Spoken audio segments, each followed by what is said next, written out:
myself again. I say thank you because I don't like it.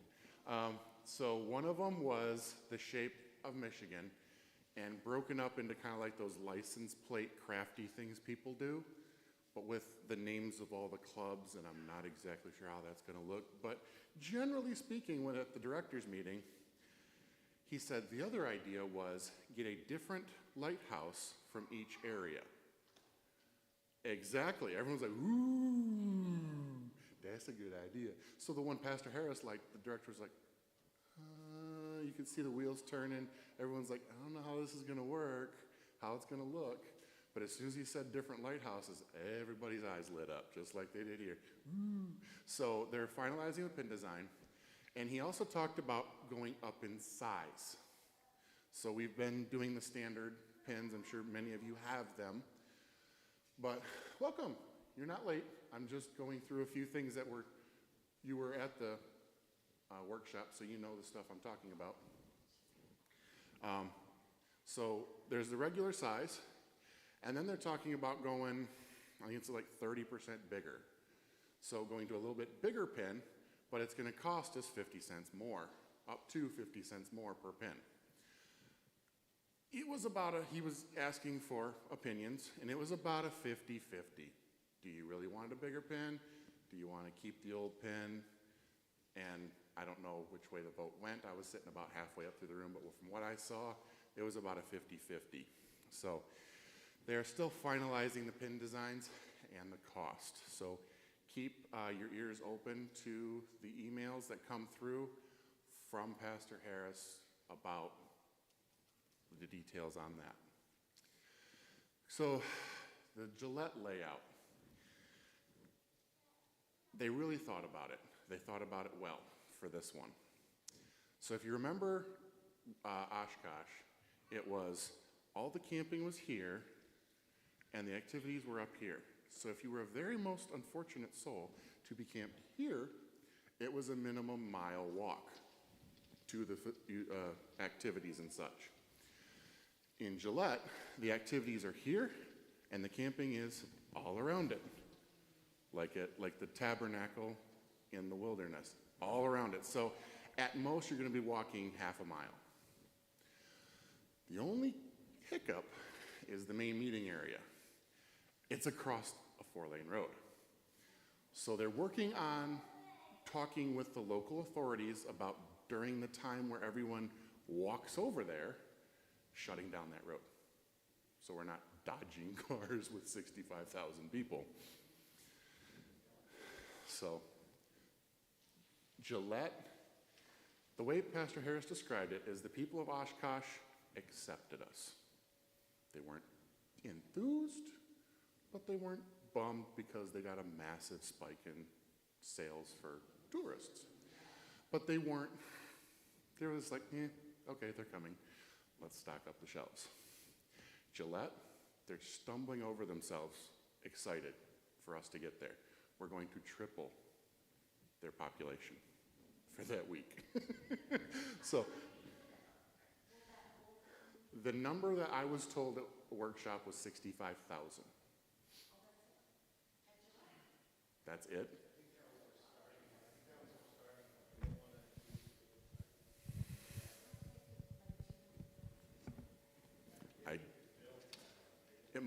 It's like this might be a venue. Right, so this might be a venue that does get to that size, but I think this year the number I heard was 65,000. Do not, repeat, do not wear sandals at Gillette. There are tiny little cacti that are only about yay tall and will tear your feet up, and they are everywhere. So you wonder, what about the bottoms of tents? Yes, they will shred the bottom of your tent. Put your tent on a tarp. If you can, double up your tarp. Protect the bottom of your tent. It will get shredded by these little cacti. You could, if you have room, have room, because this is a long trek and limited space in travel, bring a rake. That may help. I'm going to try to bring a rake for mine. But do not wear sandals. One, it'll help keep your feet cleaner. Two, it'll keep them healthier. Okay, so homework review. How are we doing on time? One more minute. I'll take a 1 minute drink.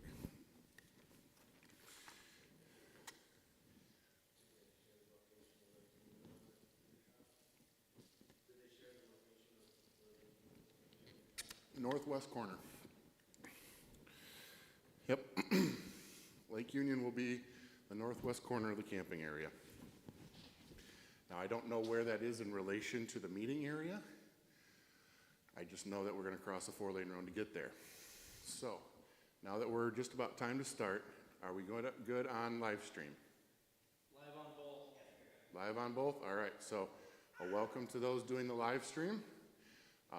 I do encourage as many people to come here as possible. There's going to be things that you're not going to glean from being live stream. Also, questions are a lot easier for me to answer. Brandon is back there watching the comments, so if anybody has a question, you can type it in, and he will, if he sees it, go over the microphone and ask the question. I'll try to answer it, but it's always best to come meet in person. Okay. In that, when you come here, we ask that, when possible, wear as much of your full dress uniform as you can. I actually had an experience today on the way up with my full dress uniform because I put it on this morning when I left Ohio and we drove up here. Yes, I'm from Ohio. Barely, just across the border. So when we were coming up, we stopped in Kalamazoo at that rest area there to go to the bathroom. While I was waiting for my wife and kids to come out of the bathroom, I was standing out in the shade, letting the breeze blow, trying to stay cool. And an old guy was sitting on the bench, and he asked me where I served. I'm like, I'm not military. This is Pathfinder. So I got an opportunity to stand there and talk to him for a good 10 minutes about Pathfinders and what we're doing. And he still thanked me for my service, trying to lead the young people out of the psychotic world we live in to a more normal life. So it is important that we do wear our uniforms because it is a witness, even at a rest area on 94. So what homework did we have from last time? It's a whole bunch of reading, right? It was the Encounter series, and I believe that covers the Great Controversy, if I'm not mistaken. No? We've been reading it. Okay. Desire of Ages, that's what it was. Right. Excuse me. Yeah, Desire of Ages and the Gospel. I was trying to remember which one's which because I had to go through all four. So working on that, and it's also, we're tying that in with your devotional journal if you wanted to. If you already had something started for your devotional journal, that's fine, keep going on that. But you can use the Encounter series as your devotional time. Okay? Obviously, you're not going to be done with it. It's technically a year-long program. If you were fast, I doubt we've even still got it. We're all busy adults. We work, we do things. We don't have time to read this all the way through in 2 or 3 sittings.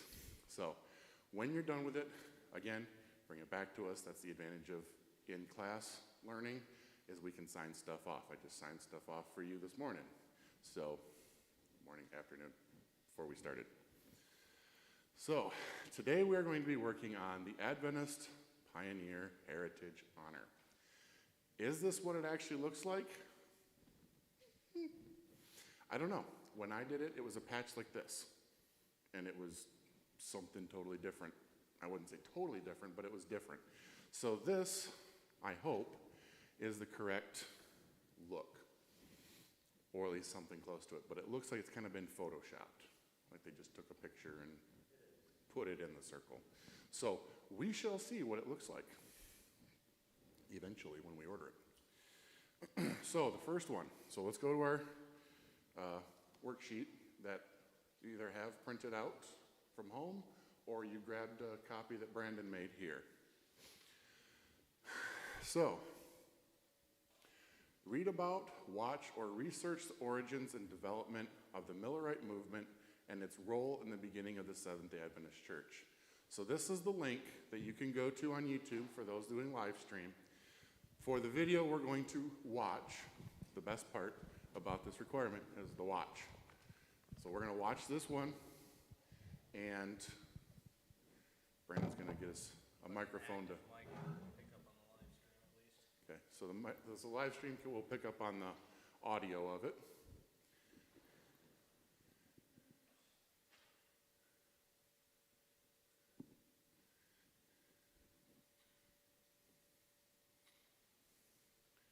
And we'll watch this 7-minute video. This is William Miller. William Miller was a deist. He accepted that there was a God, but he didn't believe that God necessarily interfered with the world. This meant he rejected the God of the Bible, which we believe in. He first began to believe in God after going through the War of 1812. Even though he went through so many dangerous battles, he was able to come out of it alive. Because of this, he believed that God was truly involved with his. After having that life-changing experience, he decided to devote his life to God. He began to study the Bible, going chapter by chapter, making sure he completely understood what was being said. While reading the Bible, he eventually reached Daniel 8:14. It says, "And he said to me, to 2,300 days, then shall the sanctuary be cleansed." Now, he wasn't so sure what that verse meant, so he studied it. He came to the conclusion that Jesus would be coming soon, around the time of 1843 or 1844. You may be wondering how he came to such a great conclusion from that small verse. I will explain. First, the time. In the Bible, it has been demonstrated how a prophetic day is equal to a literal year. For example, Numbers 14:34 says, "For 40 years, 1 year for each of the 40 days you explored the land, you will suffer for your sins, and you will know what it is like to have me against you." Here we can see how the 40 days in turn became 40 literal years. Ezekiel 4:6 says, "After you have finished this, lie down again, this time on your right side, and bear the sin of the house of Judah. I have assigned you days, a day for each year." Here it says that a day is equal to a year. If we apply the prophetic day-year principle, then 2,300 prophetic days would be equal to 2,300 literal years. In order to see when this 2,300-year prophecy would start, we will have to look at Daniel chapter 9. Here, another prophecy known as the 7 weeks prophecy was made. I won't go into what that prophecy was, because it isn't that important to the topic, but what is important is the fact that this prophecy and Daniel 8:14 prophecy both start on the same day.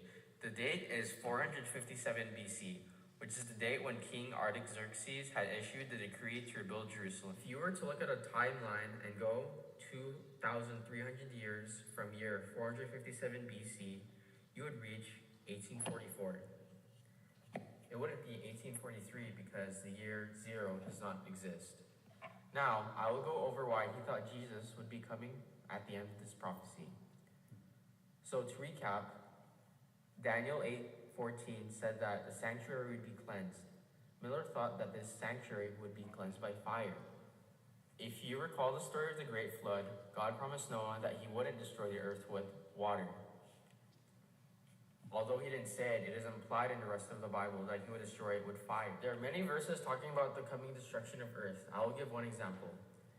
2 Peter 3:7 says, "But the heavens and the earth, which are now preserved by the same word, are reserved for fire until the day of judgment and perdition of ungodly men." William Miller thought that the sanctuary was the earth, and he thought that it would be cleansed by fire when Jesus would come again. There was also more reason to believe that Jesus would be coming soon. The Bible gives some prophecies that would be fulfilled before Jesus would come. The fulfillment of these prophecies led people to have more confidence that the Bible was in fact real and that Jesus was coming soon. In Revelation chapter 6, John talks about the 6 seals, or different things that will happen before Jesus comes. In Revelations chapter 6, verse 12, it says, "There was a great earthquake, and the sun became black as sackcloth of hair, and the moon became as blood." So in this verse, he is saying that before Jesus comes, there would be a great earthquake, the sun would become black, and the moon would become red. All of these prophecies came true. On 1755, the greatest earthquake ever recorded had occurred. It was known as Earthquake of Lisbon. It was felt throughout Europe, Africa, and America. On May 19, 1780, there was a period of darkness in New England, United States, that had not happened since the time of Moses. It was known as the Dark Day. Later on that night, when the darkness had lifted, the moon was visible, and it was red. These are just some of the prophecies that were fulfilled. So there were many people who began to believe in William Miller's idea that Jesus would be coming soon. These people were known as the Millerites, and they were part of the Millerite movement.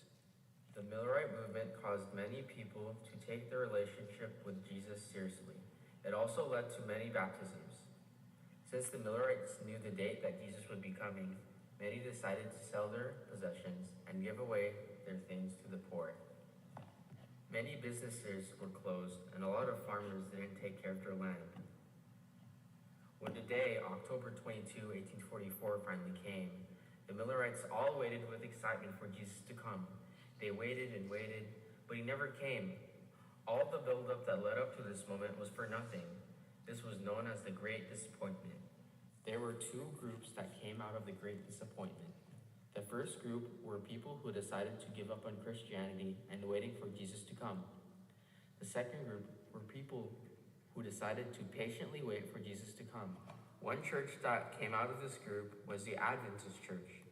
It was started by a group of young Millerites who understood that William Miller did in fact make a mistake in his interpretation of the 2,300-year prophecy. The mistake that William Miller made was the assumption that the sanctuary was the earth. In reality, the sanctuary was heaven.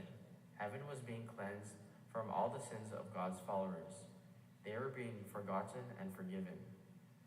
Now, we Adventists are waiting for Jesus to come. I just hope that we continue to do the work of God, not because we fear judgment, but because we love him. So that's it for the video. I hope you were blessed.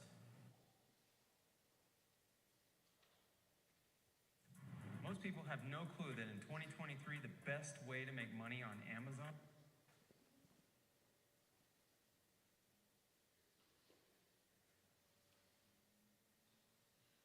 Okay, so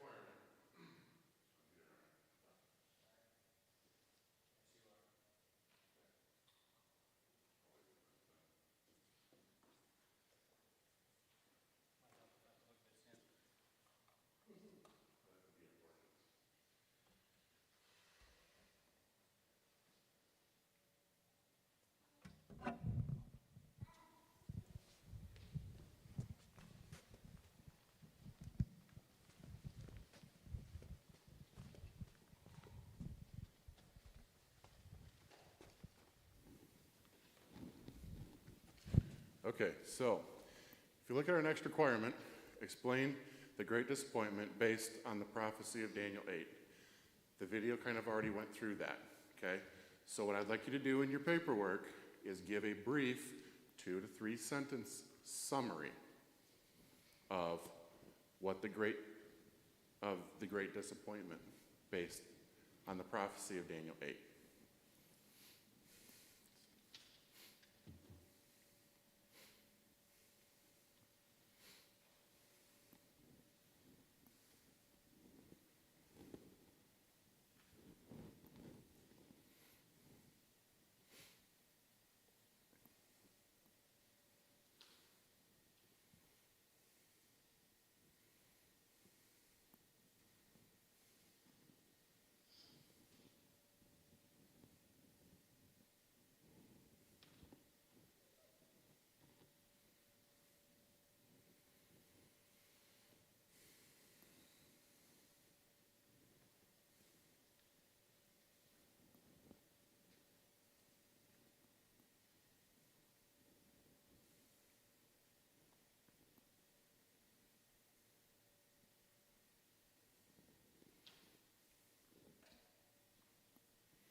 Okay, do we have anybody that is willing to share what they wrote in a quick explanation of the Great Disappointment?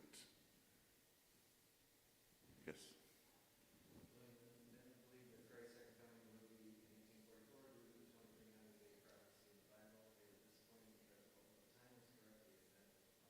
Very good. So, it doesn't mean you have to do it exactly that way, but a summary is a 2 to 3 sentence, and this is what Pastor Harris told me, so when we go to the 27 fundamental beliefs, it'll be a whole lot easier on you. 2 to 3 sentences, quick summary, because you may be questioned later on, because actually Pastor Harris, with some of the people that he's done the Master Guide program with, he will just pick one and say, what did you write for this? And they summarized it. So it needs to be your words, not mine, not his, your words. Okay, so just share it with a group.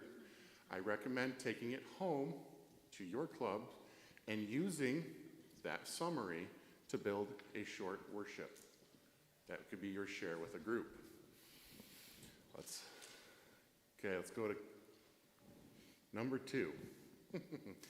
This is where this honor takes a long time.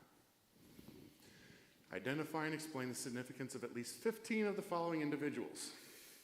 So I did. First one. Now, I did not go through the list in order. It's just, these are the ones I picked randomly. So Martha Amadon, if I say this wrong, forgive me. I am not good with names. So Martha is credited with teaching the first Adventist elementary school in 1853. She was the first president of the Dorcas Society in 1874. Anyone know what the Dorcas Society was for? Community service. Thank you. Did anybody need me to go back for that one? I think I jumped that one a little fast. All right. Martha. Again, does not have to be this whole description. As you saw, the next one's way long. Quick little snippets. Martha, first Adventist elementary school teacher, first president of the Dorcas Society. Quick. Ah, I like that. Take a picture. Write it down later.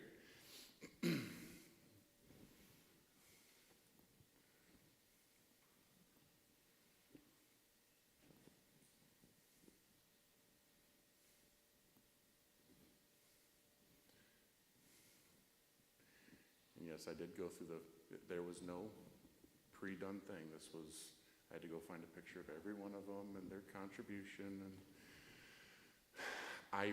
I don't know what the skill level is for this honor. Skill level 2, good, because I do not recommend trying to teach this to 5th graders. They're not going to be able to do this. It's way too much writing, way too much reading, and they're never going to glean or keep much of it, retain it. Okay, on to the next one. William Harrison Anderson. He is a missionary who arrived in Africa in 1895. He established that mission near that place, which is modern Zimbabwe. Okay, again, not good with names. I am sorry for anybody who may be offended by that. I'm not going to try and murder these names. They're up here on the screen so you can write them. Anderson and the mission survived the Second Matabele War and a 1899 through 1901 malaria outbreak. In 1903, he established that mission in the northern portion, which is now modern Zambia, which now hosts the schools and a university.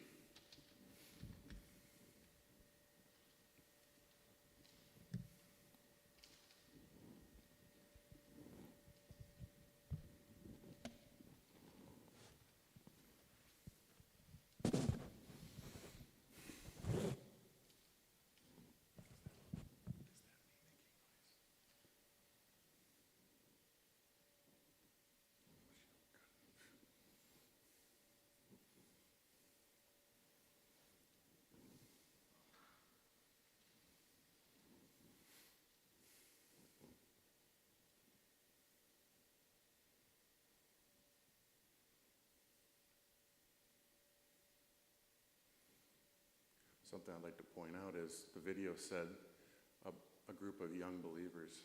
These people, even though they looked older and they have the old black and white photos, they actually were very young. So I think James and Ellen White were in their 20s when they started the Adventist church. So really, Pathfinders is the church of now.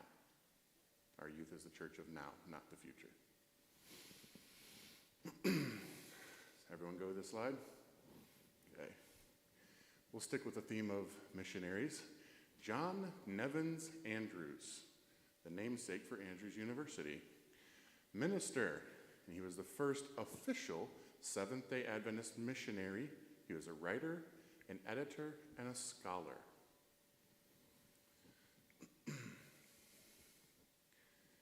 The reason I say the first official Seventh-day Adventist missionary is because he was the only one that was known at that time. There was, which we'll get to in a minute, another missionary in Europe going on. And I will, like I said, I'll talk to you about him in a few slides. I'm sorry? Andrews? I don't. Switzerland. Thank you. It's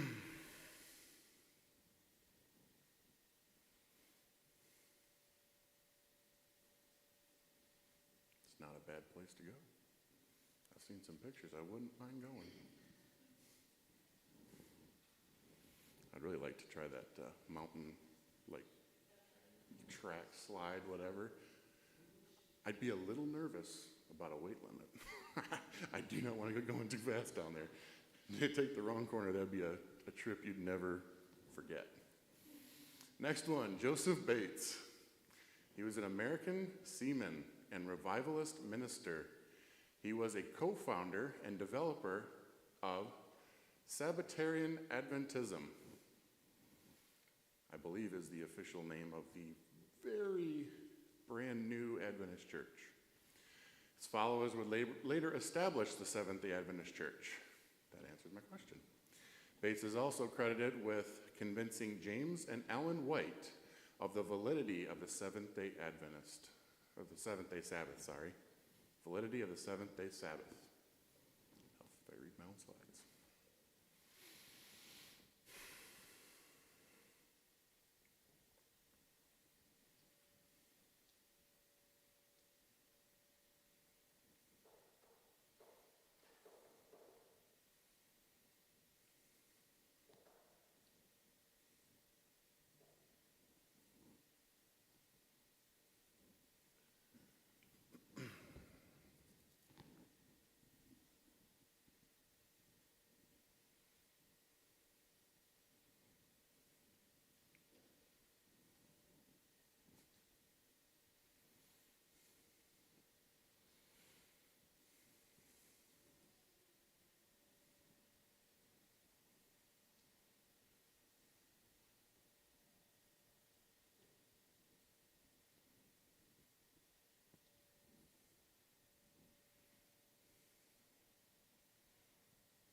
Can everyone still read these all right? I tried to make them a little bit bigger from last time.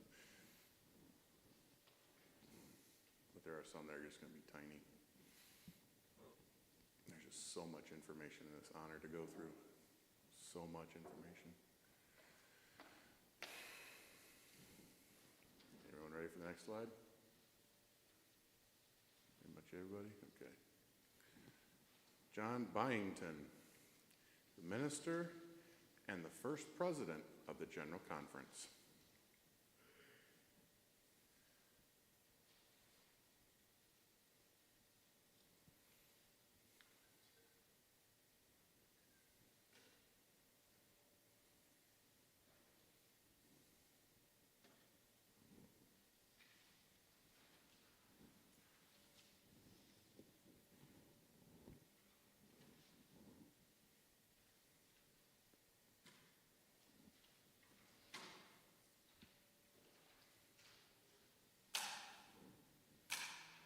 Pretty simple.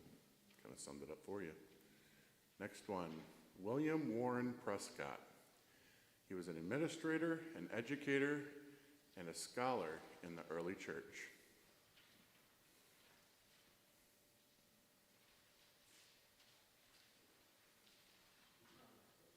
I'm sorry? It's not in the selection? It's a freebie. Here you go, it's a freebie.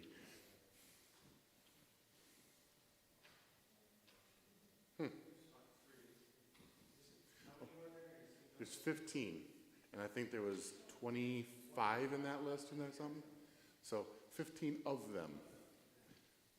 His name was in the list that I looked at, we'll put it that way. So, okay, next one. James Springer White. So obviously this is a slightly older picture than when he got started. Co-founder of the Seventh-day Adventist Church and husband of Ellen White. In 1849, he started the first Sabbatarian Adventist periodical entitled The Present Truth. In 1855, he relocated the fledgling center of the movement to Battle Creek, Michigan, and in 1863 played a pivotal role in the formal organization of the denomination. He later played a major role in the development of the Adventist educational structure, beginning in 1874 with the formation of the Battle Creek College.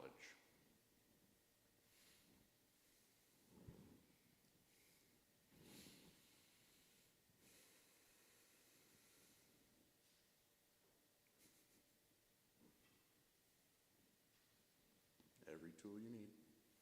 That's the beauty of the Master Guide program, is there's no, you really can't cheat other than just claiming you're done it.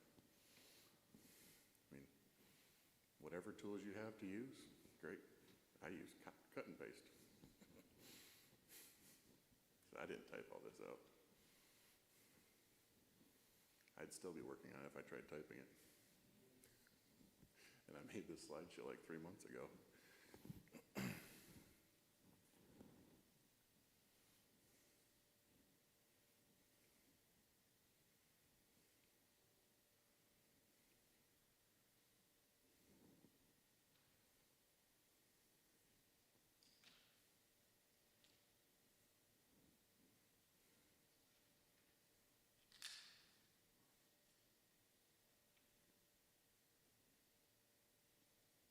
How many here have already gotten this honor?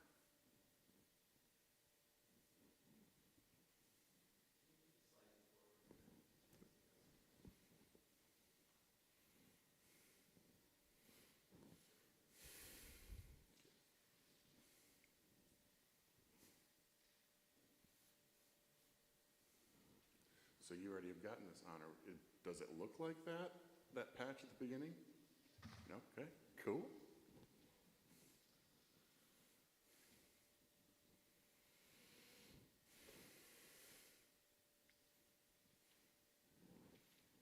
Good with this one? We good with James? Okay, last sentence. It's a lot of sentence.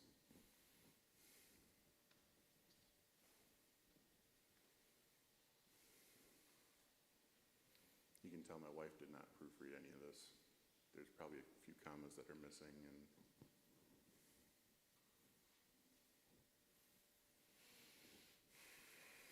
even though she came to church with me today, you can tell she's not here.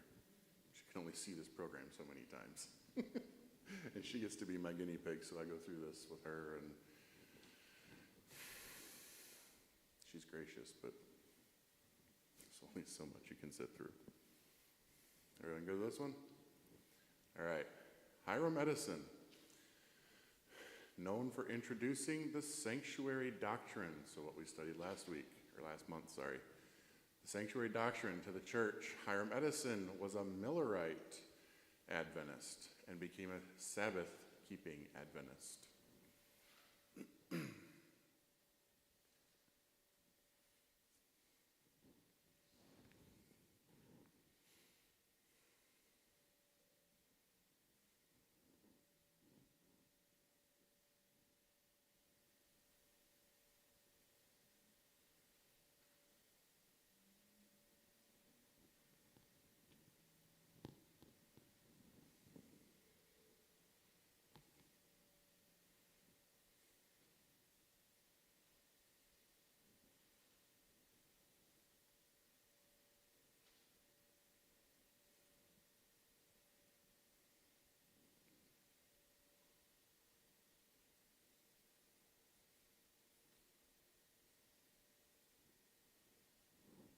this one?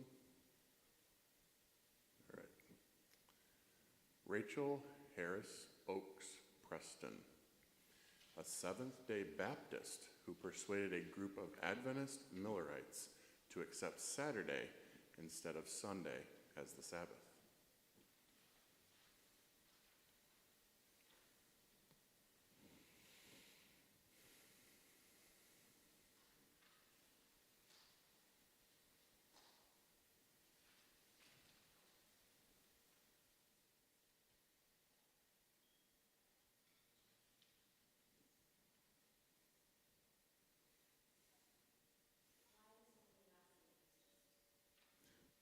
That's a fantastic question.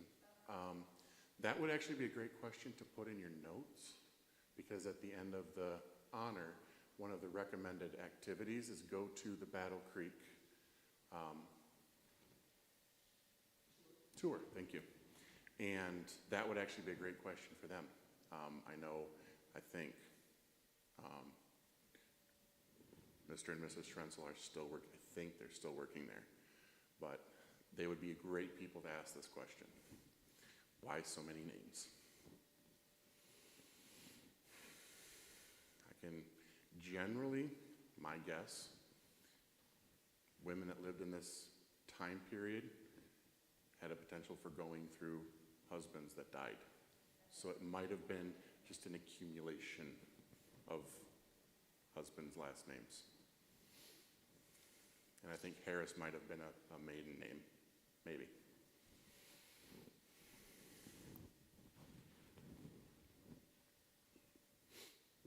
All right, we go with this one? All right. Uriah Smith. He was an author, a minister, an educator, and theologian who is best known as the longest-serving editor of the Review and Herald, 50 years.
Good here. Okay, next one. Mikhail Tchaikovsky. So this is the other one I was talking about as far as missionaries like Andrews. He's the one that we didn't know about while Andrews was being labeled the first official missionary.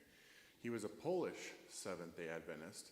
He was the first Adventist missionary to Europe, although this was initially unknown by the Seventh-day Adventist Church at the time. So that's why Andrews got the credit as the first official missionary. That and Tchaikovsky University probably wouldn't have sounded as nice.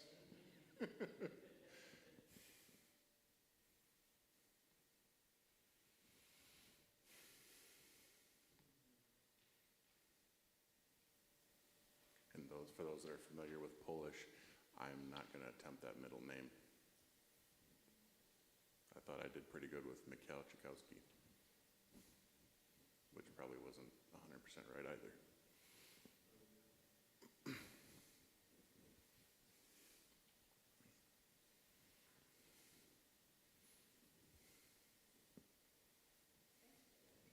You're welcome.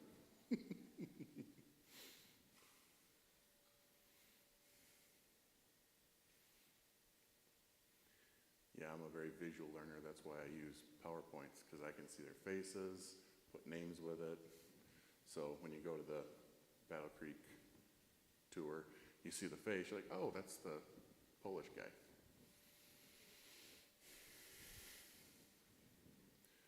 All right, everyone good with this one? Okay.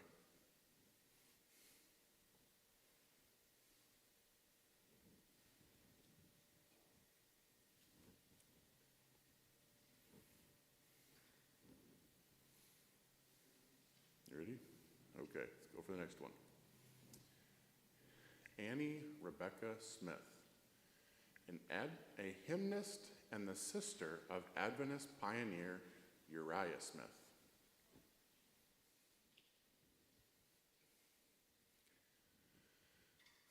I'd love to be able to tell you some of the hymns she wrote, but I don't know them off the top of my head, and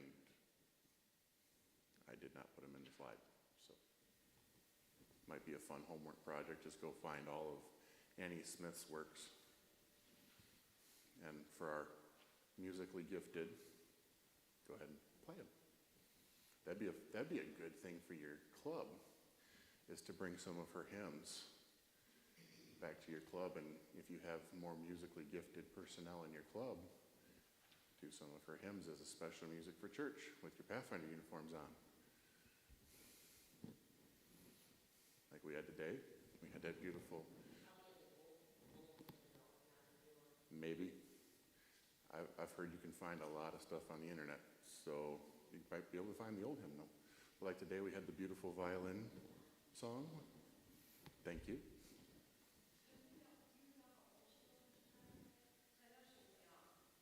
That's a great question. 1855. I don't know how old she was. 1828 to 1855, so just shy of 30 years. 55.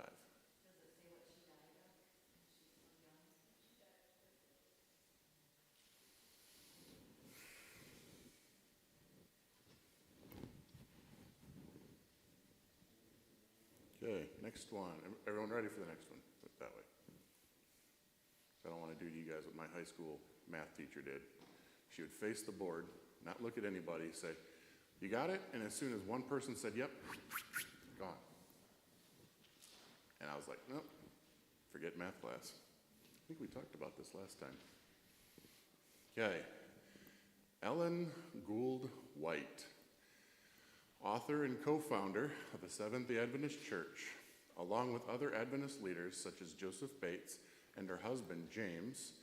She was instrumental with a small group of early Adventists who formed what became known as the Seventh-day Adventist Church.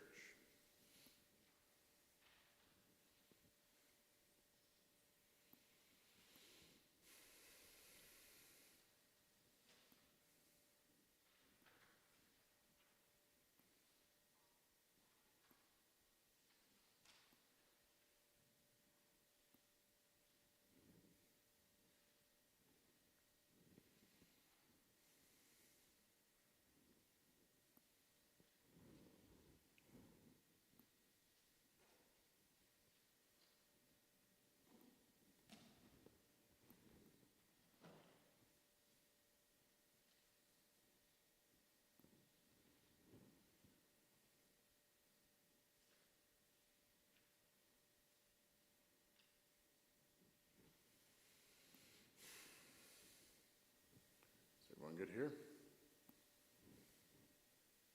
Okay, just a bunch of nodding. Would be remiss if I didn't add William Miller. He was a Baptist minister who is credited with beginning the mid-19th century North American religious movement known as Millerism, or the Millerites.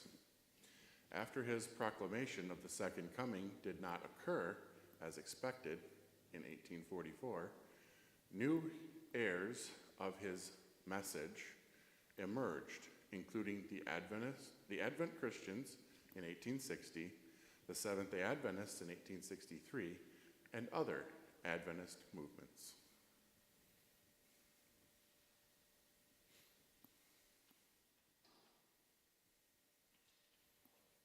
This picture must have been taken after 1844. Never smiled again.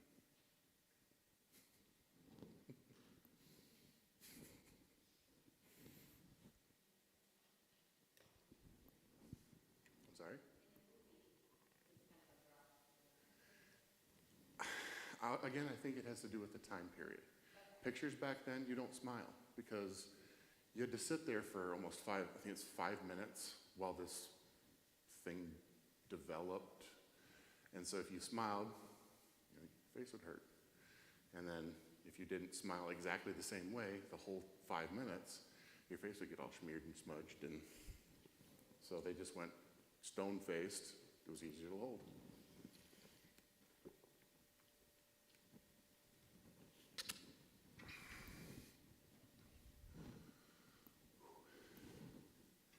You sure the AC's on, Brandon?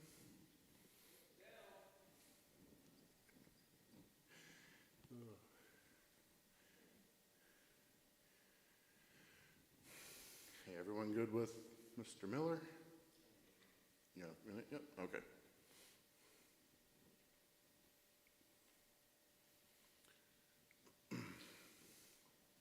One thing I always tell my Pathfinders whenever we're traveling somewhere and they're getting way ahead of me and I'm yelling at them to slow down, why do we have to go so slow? Because we're going as fast as the slowest person.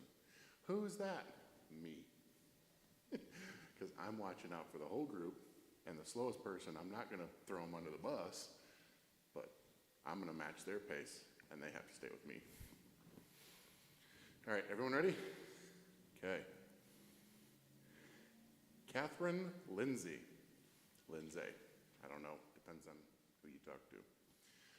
Catherine, or Kate, Lindsay was the first female Seventh-day Adventist physician and medical missionary. She was an educator, a professor, and an author. Lindsay was a leader in the development of the first Seventh-day Adventist school of nursing.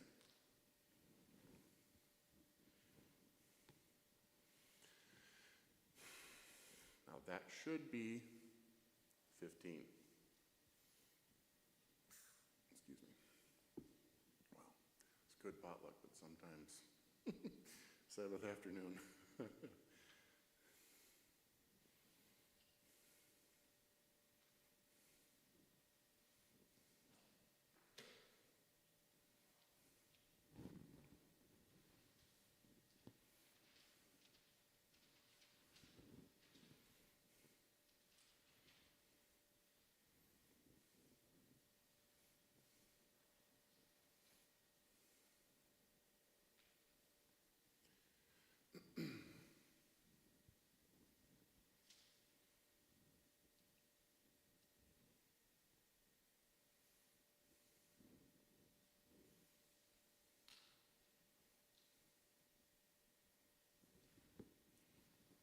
Is everyone good with this one?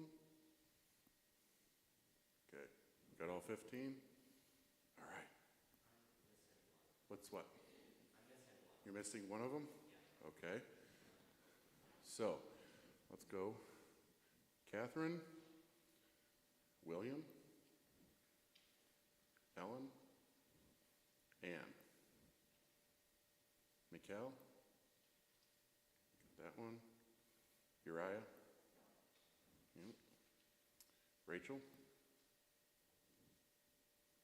Hiram. No, okay. Okay, he was known for introducing the sanctuary doctrine. So everything we studied last month, it's his fault. But had he had that before William Miller, would the 1844 had happened? Would that great disappointment have actually happened had he had the understanding of the sanctuary? No, because if we remember, the great disappointment, they thought the cleansing of the sanctuary was the one on earth, we're going home. Really, it was Christ, our high priest, moving from the holy place to the most holy place to finish his ministry.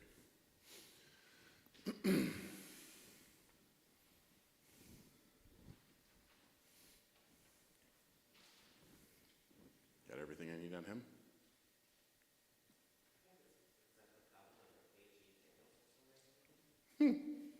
I don't think there was a Daniels. You got her? Okay, so let's go backwards all the way up then. Make sure you got everybody. James. That's the one you missed? Okay. James White.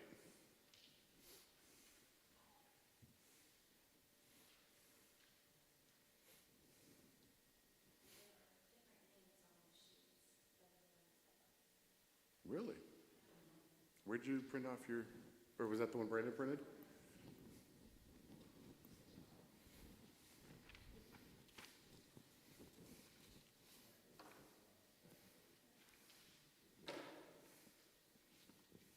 Health reform begins? Oh, thank you. Okay, so they just, of that list, picked 15. Okay, so I just picked a different 15. Scratch their names and whatever. I'm sorry? Oh, that's probably why. Oh, okay. Thank you. All right. So you good with James White now? Okay. So let's skip on back ahead and catch up to where we was. Nobody gets left behind. All right, Catherine Lindsay, that was the last one. Everyone's got hers? Okay, so, ready for the next one? Why did the Scarecrow win an award? Did anybody know? Why did the Scarecrow win an award? It's dad joke time, come on. This isn't on your worksheet. Yes, this is not on your worksheets. Anybody know? Okay. Because he was outstanding in his field. Bad dad joke. All right, 10-minute break. So you can get up, go to the bathroom, get a drink, and then we'll come back here in about 10 minutes. So, 2:57.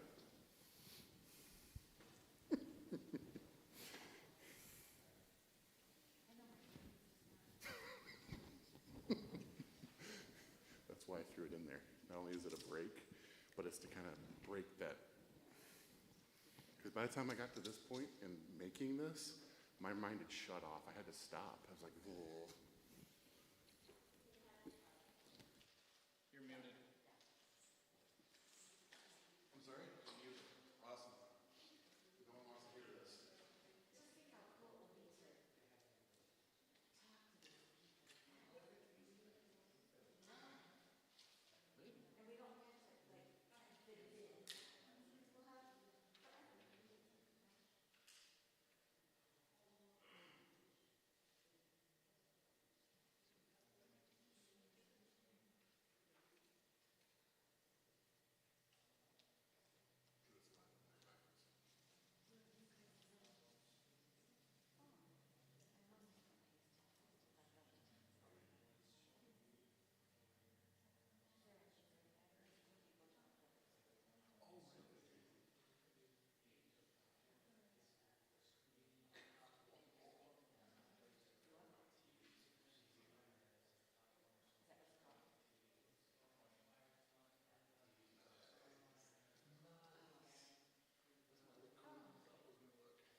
We got done with our break. It looks like pretty much everybody's back.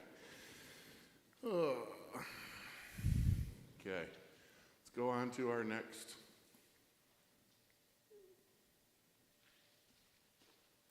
There we go. All that, and we're only at requirement number 3. Explore and summarize the importance of each of the following events and dates to the Adventist history. This is where the writing gets small. Those of you sitting in the back, there's still front row. See? And it gets smaller. So, I tried to warn you.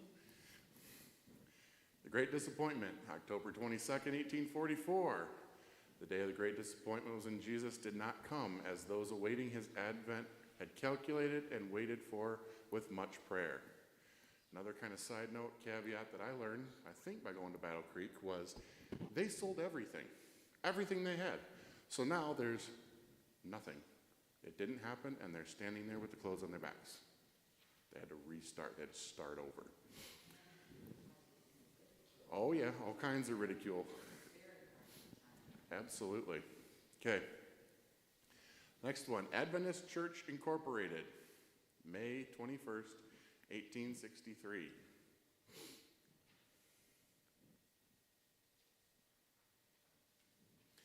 Okay, the Adventist Church Incorporated on this May 21st, 1863. This is considered the date of the official organization of the Seventh-day Adventist Church. That would be a quick, easy summary, but I'll continue. This move was significant since it gave the church the right to own property and ordain ministers. Many of the founders had to grow significantly in order to organize, since many had come from backgrounds that felt that organizing was not consistent with Scripture. So as I said, yeah, we have some old pictures of these people, but they were in their 20s when all this went down. So not only were they still new to the Millerite faith and fresh out of the Great Disappointment, but they were just getting started with their adulting. There were a whole lot more adultier adults, so they still had to grow significantly. Top right corner, health reform begins. It is what it is. 1863, the health reform begins. That's when we got our health message. J.N. Andrews, his first missionary trip, 1874. That was his first trip. Where was it? Switzerland. Thank you for teaching that today.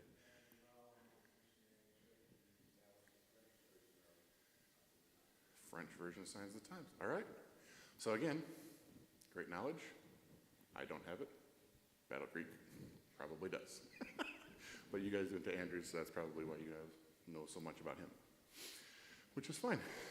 So, General Conference, 1888. It was held in Minneapolis, Minnesota, October of 1888. Why would you hold anything in Minneapolis in October? That would be cold. Okay, this conference was notable as E.J. Wagner and A.T. Jones presented the concept of righteousness by faith in Jesus Christ. Ellen White joined the two men in their presentations. Many of the General Conference leaders held that works-based Many General Conference leaders held that works-based righteousness was the key to salvation in Jesus. The arguments and exchanges were heated and lengthy. Eventually, God-led individuals voted in favor of the church operating under a premise of righteousness by faith. But this, quote-unquote, win would not come easy. E.J. Wagner and A.T. Jones both eventually left Adventism, and Ellen White was sent to Australia. If you know what the word sent means in the Adventist church, anybody have an idea? A form of punishment. Send them away. They can have their ideas in Australia.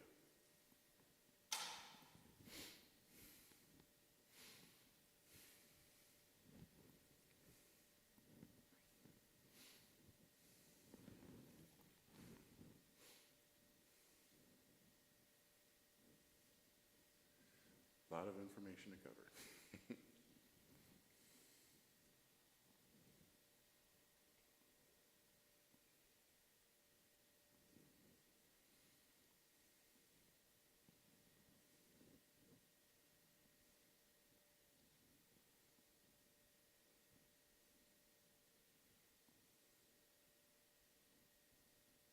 Is everybody good?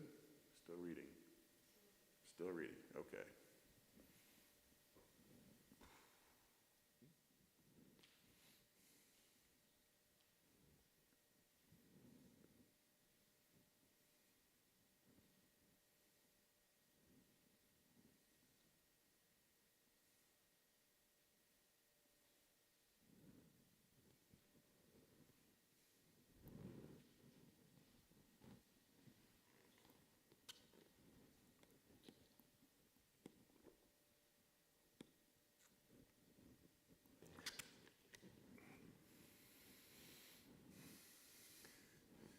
See, you printed out the teacher's edition.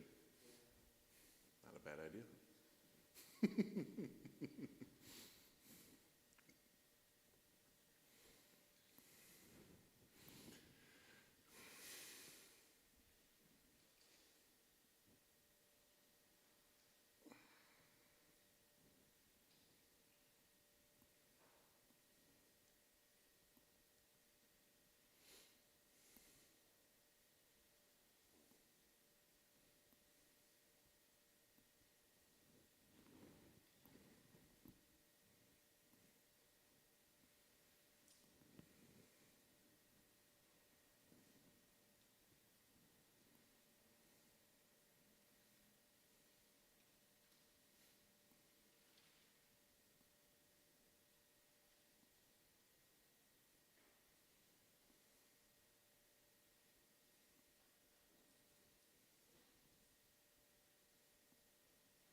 Still see a few heads down. Is it everyone still good? Everyone good to go? Good? Okay. She was staring at her paper. I just wanted to make sure I didn't want to move on. Even smaller. Warned you. Reorganization of 1901 and fires in Battle Creek of 1902. These events decentralized and can't even read it, it's so small. These events decentralized the very centralized administration of the General Conference at the time. A.G. Daniels helped lead a charge to create the unions in 1901, thus allowing many decisions that primarily affected the local field to be made by leaders within the field. This left global decisions to the General Conference and even eventually led to a delegate-based approach to decision-making on such issues as the fundamental beliefs that define Adventism. Ellen White had warned that there needed to be more people involved in the process of decision-making and that having all the major arms of the church all working in one city was not the salt and light God had intended. The Battle Creek Sanitarium burned in February 18th, and Review and Herald Publishing burned December 30th, both in the same year of 1902. All of these events helped decentralize the power and influence of the administration of the Adventist work. Currently, there are over 100 medical facilities operated by the Adventist Church and more than 70 publishing houses worldwide.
Everyone got their summary on that one?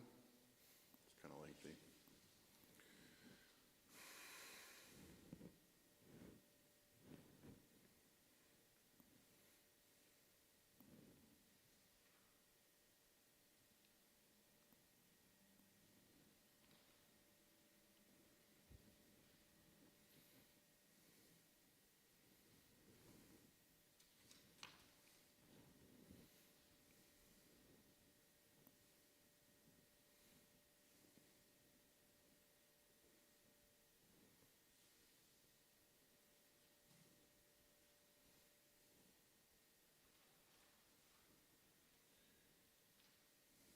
Okay, we'll go with Gland, Switzerland, 1907. Gland, Switzerland was the site of the General Conference session where the Young People's Department of Missionary Volunteers was officially adopted. This later became Pathfinders. So we officially originated in Switzerland.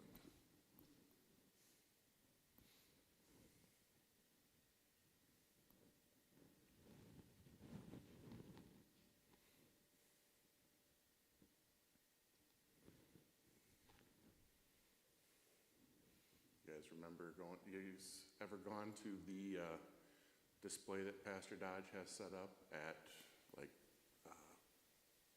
camp meeting and camporees and things? He has kind of like a history museum, Pathfinder History Museum. Some of the scarves say MV on it, Missionary Volunteers. That's what it stands for, that's where it came from.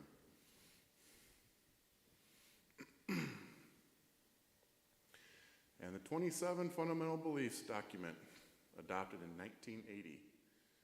I know it's 28 now, but this is what the requirement asks for.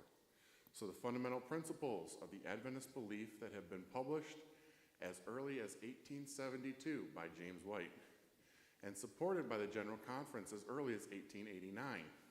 However, the formal statement of fundamental beliefs published in 1980 was voted in the General Conference session was a significant step in formalizing what beliefs set apart the Seventh-day Adventist as a distinctive branch of Christianity. Also, it demonstrates the Christ-centric nature of the Adventist Church.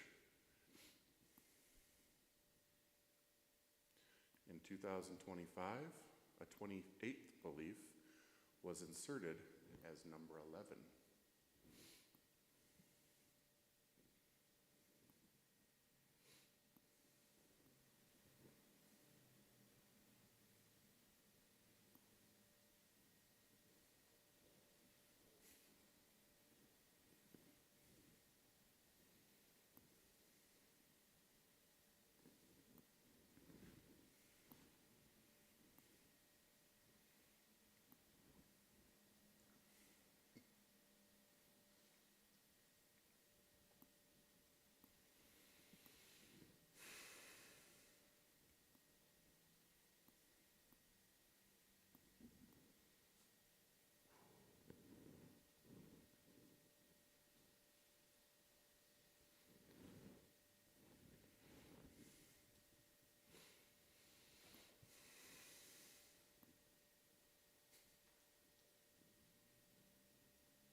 Didn't know you were going to be doing so much writing today, did you?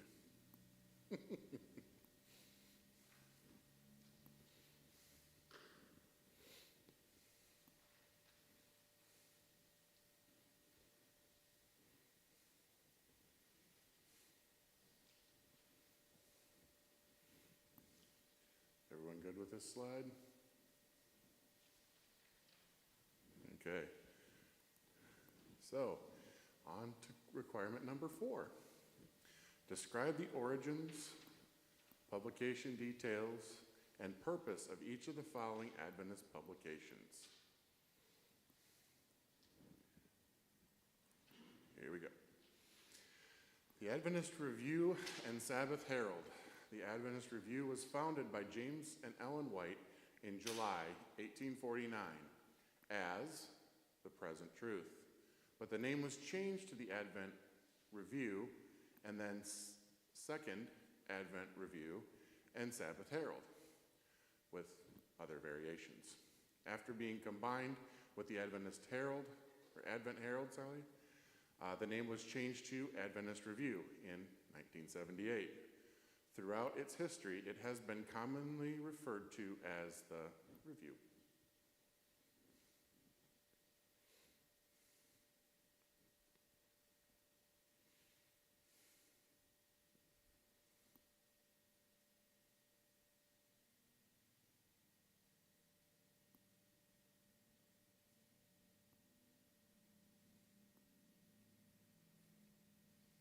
My wife would laugh at me.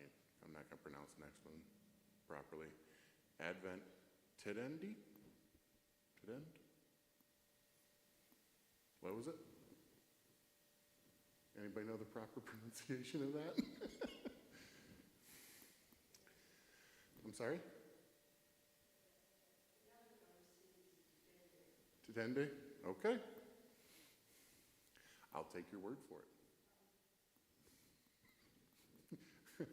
Your guess is better than mine. Okay. This publication was a Danish monthly paper. That's why I can't pronounce it. It's Danish. A Danish monthly paper which John G. Madison, a native son of Denmark, started for the Scandinavian people in the United States, Denmark, and Norway. That's why I can't pronounce it. I don't speak Danish. In fact, I don't speak anything but English, so, and sarcasm. I've been told I've been fluent at that.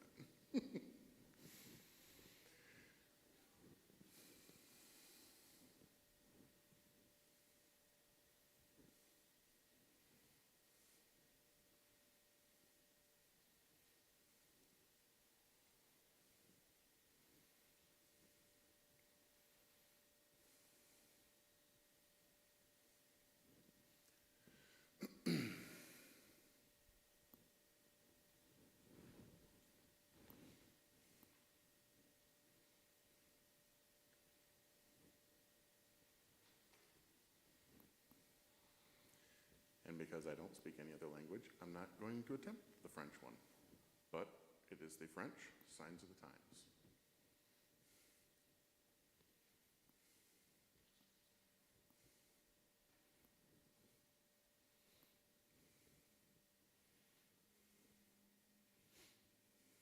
And I would say it's pretty significant if you can print the same publication in multiple languages, much wider distribution.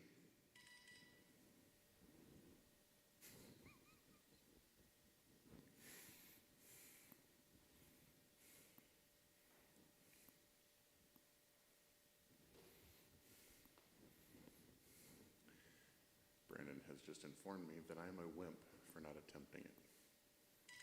I don't care.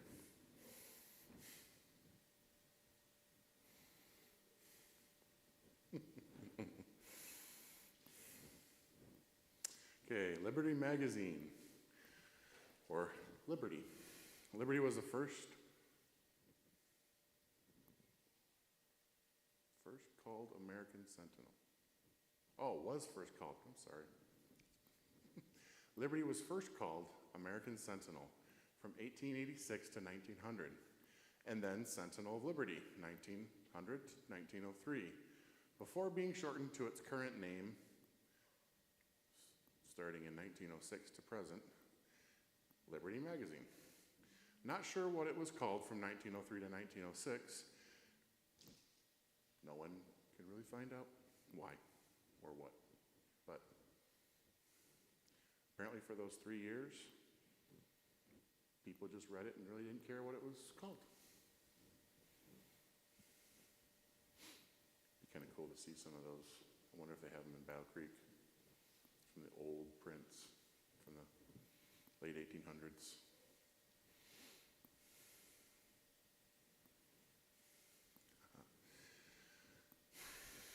Medical Evangelist, or Medical Evangelism, published by the College of Evangelists, then the College of Medical Evangelists, and finally Loma Linda University. Publication began in June of 1908 and continued through June of 1962.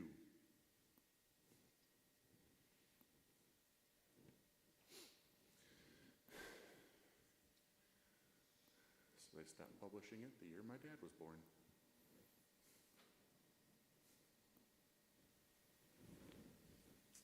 He was born in April of 62. Got the peanut gallery poking in on my phone.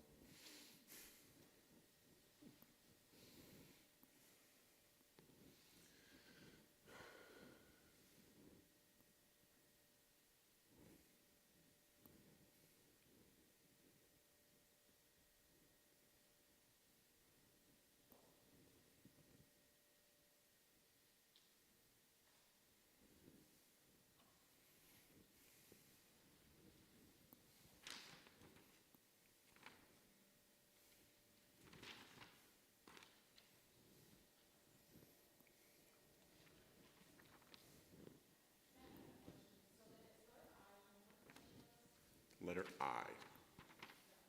Other significant dates in the history of Adventism in your division, conference, or region. Let's see.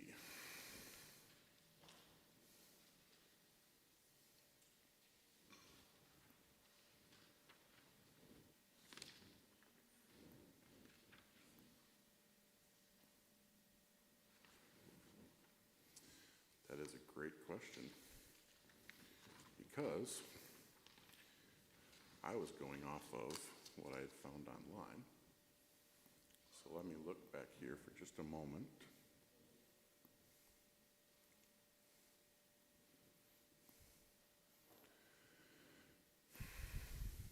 Okay, so what I had off of the internet when I looked up the requirements was this. These were the ones that were there.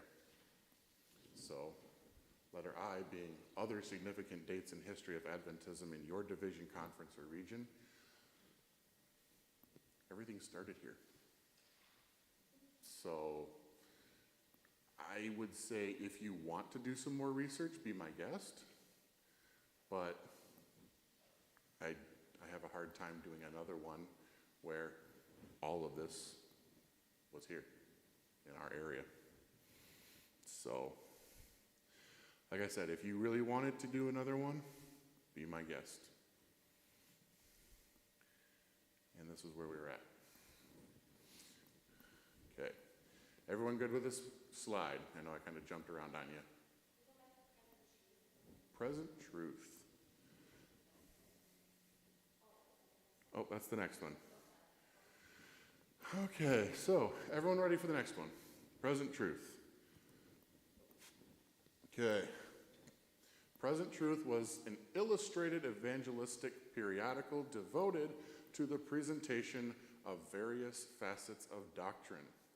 It was begun by James White in July of 1849 and was the forerunner of the Review and Herald. Illustrated periodical.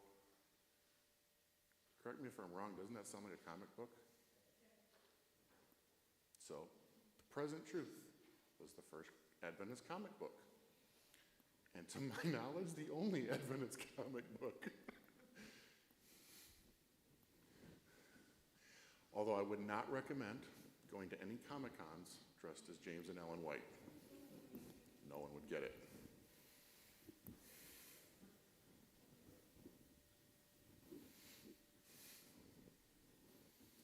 Even though some of us with the magnificent beards might be able to pull it off.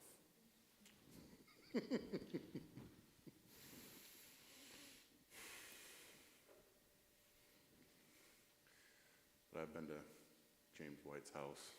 He was way smaller than I am. Way smaller. I could not pull that one off. All right, Youth Instructor. The Youth Instructor was the name of the first magazine the Seventh-day Adventists had for the youth. It was later renamed Junior Guide, and then Guide Magazine, which is still in print today. I'm going to age myself a little bit. I had the Junior Guide when I was in the little classes.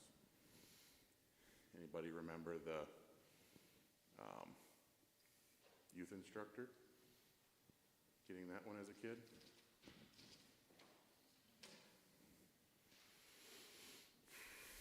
And Guide magazine is what my kids got, so.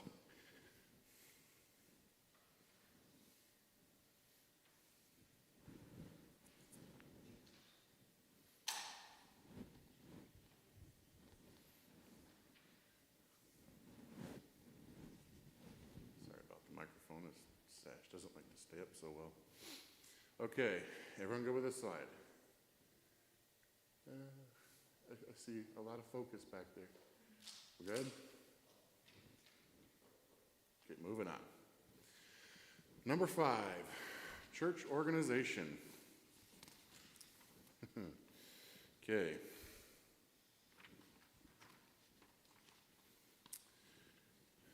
Briefly explain the significance of the 1901 General Conference and describe the original structure that resulted from it. Indicate how your conference, association, or mission fits into the overall church structure. Point out on a map where the church offices are located from your conference level to the General Conference. Illustrate the original structure of the Seventh-day Adventist Church and prepare an ecclesiastical organization chart to demonstrate your learning. So, we just talked about the 1901 General Conference meeting. Can anybody tell me what was formed at the 1901 General Conference meeting? A huge focus was the unions. More small writing. Okay, briefly explain the significance. So, a comprehensive encyclopedic of Seventh-day Adventists article details the church structure organization changes made in 1901 and 1903. The General Conference sessions. Grandma and Grandpa remember youth instructors. My grandparents are watching live streams, so they remember it. Okay. The General Conference sessions providing comparison to the original model established in 1863. Ellen White, recently back from Australia, stood up at the 1901 General Conference session in Battle Creek and urged that the administrative structure of the church be modified. The goal was to increase the effectiveness of the church in ministry, move decision-making out of the GC office, then in Battle Creek, and closer to the front lines. The most significant action in 1901 was perhaps the organization of our unions. So what's our union? The Lake Union. Okay. Originally, the state conferences had joined together to form the General Conference, while many leadership came to view unions as unnecessary, overhead by 2000, 200 years later. The debate over gender equality in ministry has brought unions forward again as a primary place where policies and change happens. And there's that last little bit. Sometimes I like to give too much information, so when you summarize it, you can put what you find is important, because that's what it asks. So briefly explain.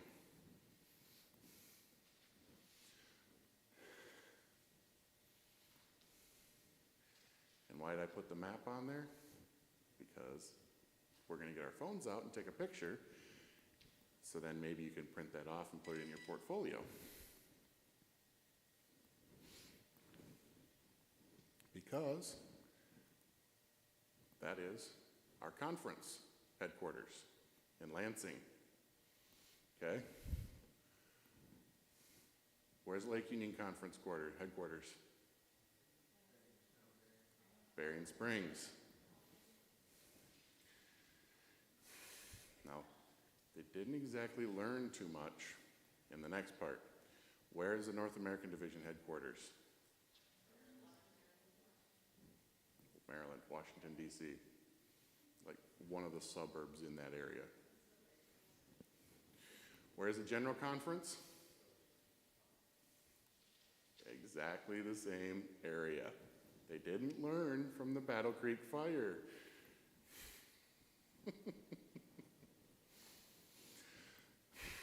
Granted, it does kind of make sense to have it at the capital of one of the foremost countries in the Adventist movement, but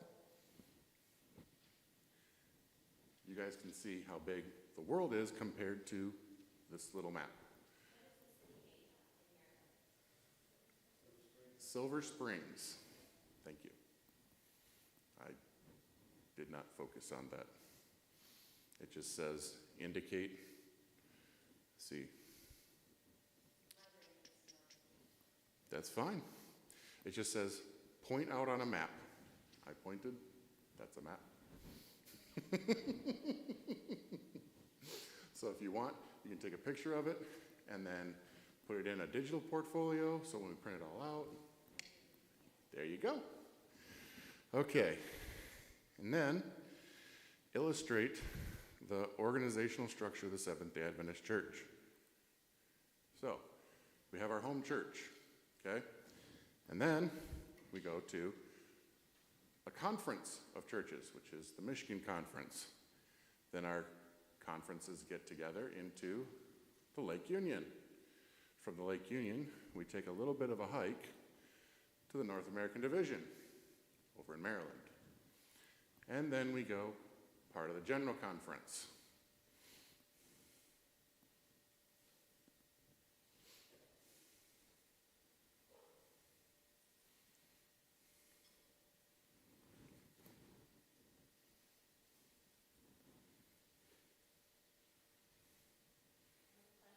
Yes, ma'am.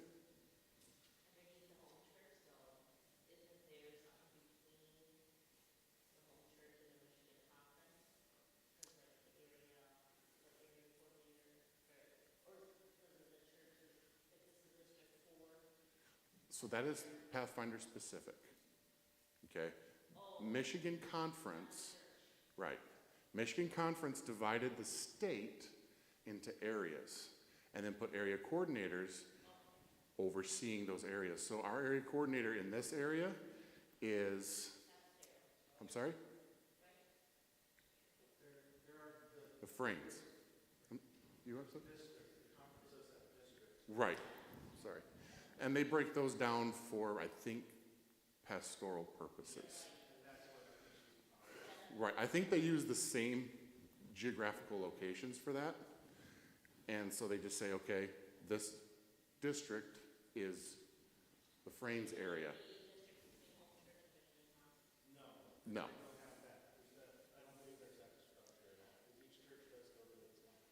Yeah.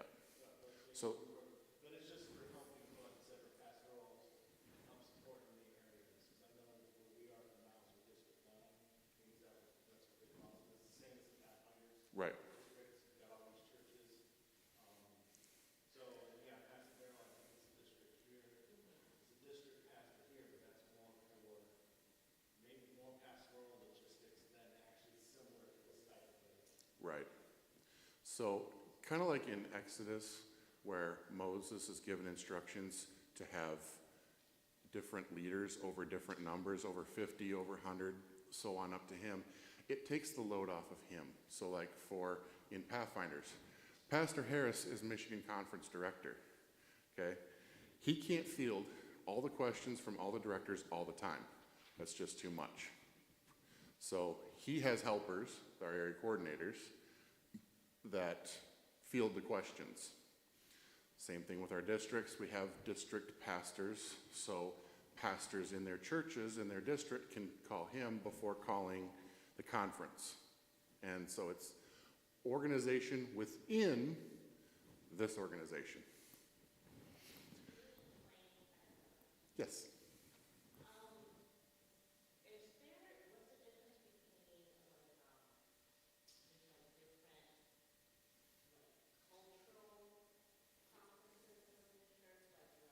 Like the Lake Region versus the Lake Union?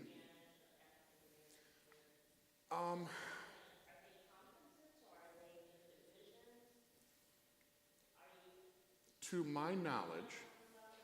my knowledge, all the churches in the state of Michigan are part of the Michigan Conference, okay? Well, then we get to the Lake Union, okay?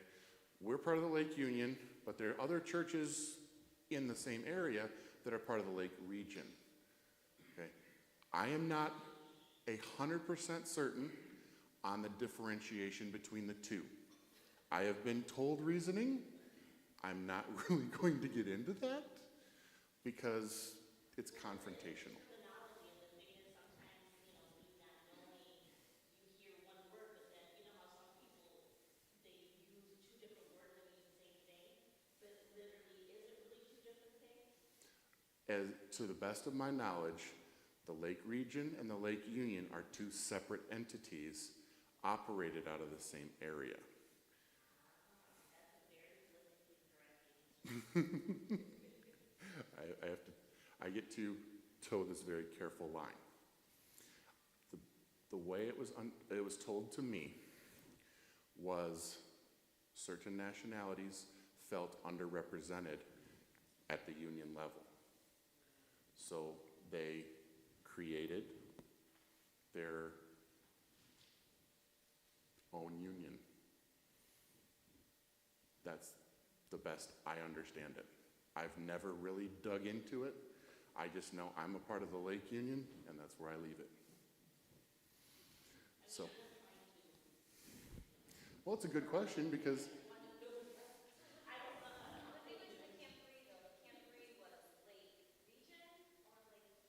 yes, that's why it's confusing even to me.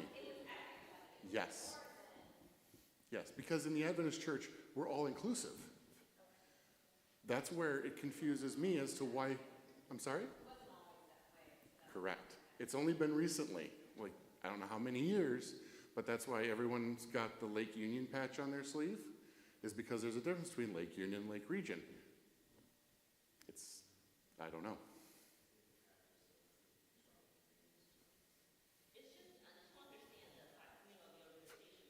Right.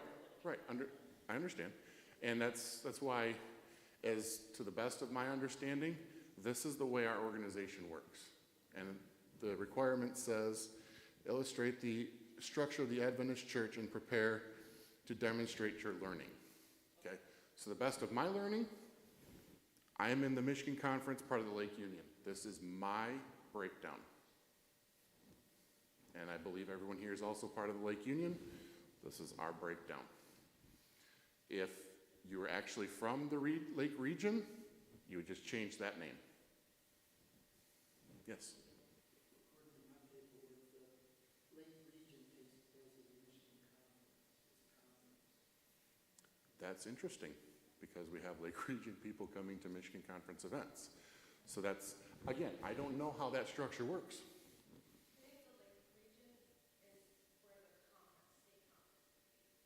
So you think that's the Michigan Conference?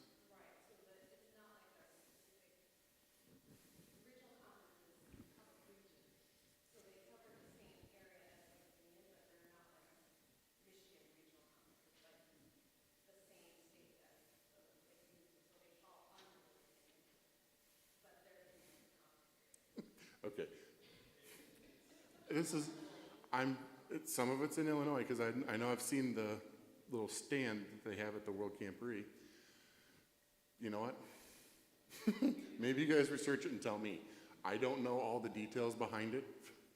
You got that printout there. It just says the conference is underway between our Illinois, Indiana, Lake region, Michigan, and Wisconsin conferences. Okay, so it sounds like the Lake region is more of a state level area.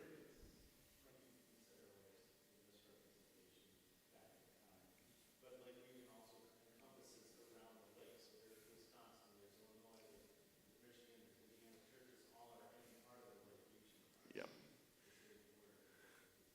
And what confuses the tar out of me is if they're separate, they're still go to all of this stuff. So I don't understand it.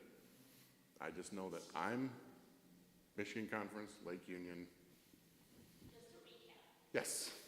So, the capital of the office, going back to the previous slide, the Michigan Conference would be Lansing. Right. Let's put Lansing in parentheses right next to that one. Right? Right. The offices of the Lake Union would be Berrien Springs,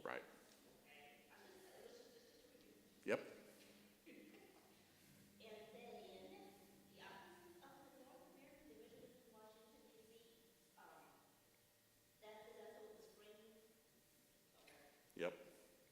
And then the offices of the General Conferences of Washington, Same place. Yep. in the same spring. I don't know as far as, like, what was that? Silver Springs. So I don't know if it's the exact same building, or if they're different buildings in the same complex, or if they're on the opposite sides of town. I don't know. Yes. Okay, so Michigan Conference is based in Lansing. Okay. Then the Lake Union is based in Berrien Springs. I think they have an office on the Andrews campus. Oh, is it off now? Okay. Just a second. The North American Division, Silver Springs. Columbia? Columbia, Maryland. And then what about the General Conference then? In Silver Springs, okay. So, same general area though.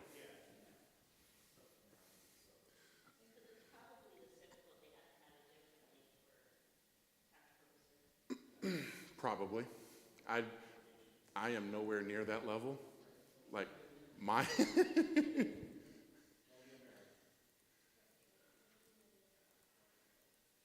so this is my level. Okay? I got permission from this level to do this, but this is my level. Up here at the home church, that's me. I am a local club director.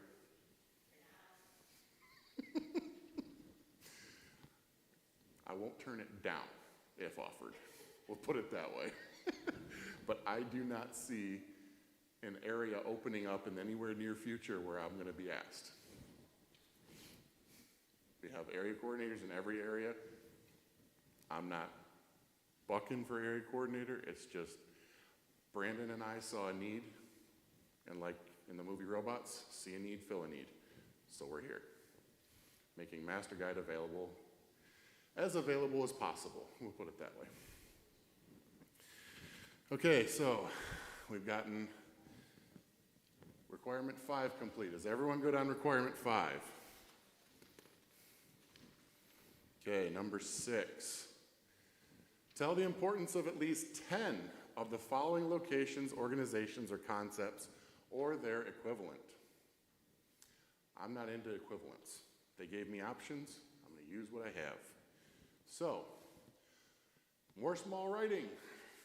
For those in the back, still a front row.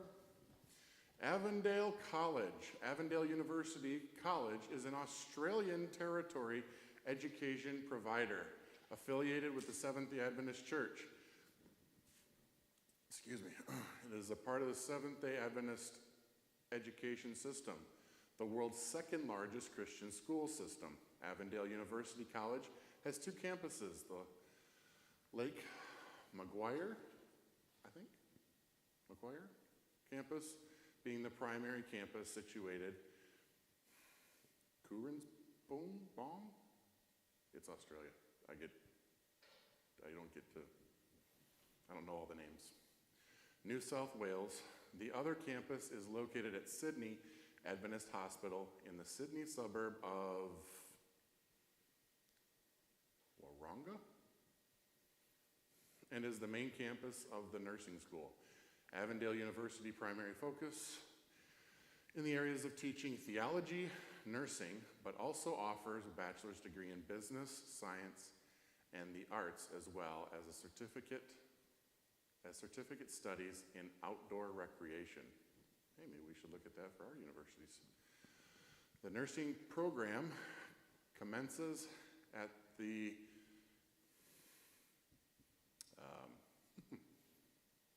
South Wales campus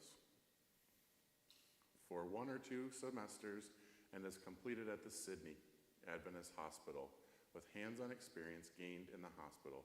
Master's degrees are offered in theology, education, nursing, ministry, some business-related fields, and by distance education, including a 1-month on-campus component in the winter semester. You get to summarize that. Personally, I'd be saying Avondale College is an Australian-based college. Let's see.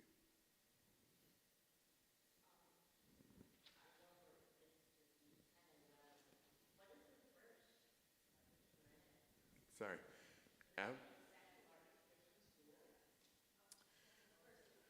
Is part of the Seventh-day Adventist education system, the world's second largest Christian school system.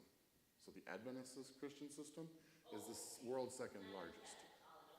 Right. No, it's saying that the Adventist education system is the second largest in the world. At least that's the way I read it.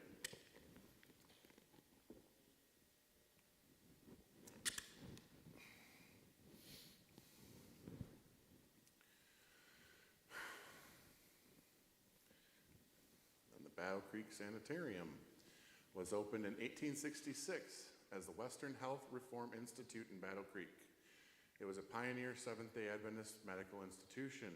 A brief article in the Adventist Heritage site gives details on how they funded the project originally as a stock company, and the leaders up through the time when the newly educated Dr. John Harvey Kellogg took over to place the treatment principles through inspiration on a scientific foundation that was disseminated to the doctors and the patients. The Battle Creek Sanitarium was a leading treatment institution for many years. While the original facility burned down and the sanitarium built to replace it ended operation in 1957, the model deployed there was copied many times over in various locations throughout the United States and the world. So that was like the template for sanitariums worldwide, the rebuilt one.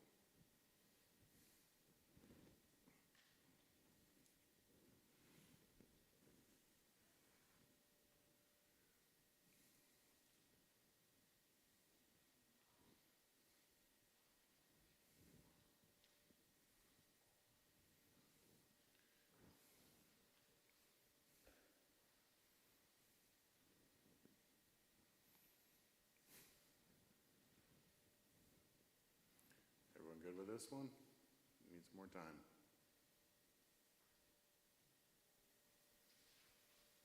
Everyone's good? Okay, move on. The Dime Tabernacle was the name for the church built in Battle Creek and paid for from dimes that were saved and turned in for the church building. It was destroyed by fire on January 3rd of 1922. That's an interesting concept that we might be able to bring back to our churches and say, hey, we're about to go on a crazy long adventure to Wyoming. Could you save your dimes out of your change?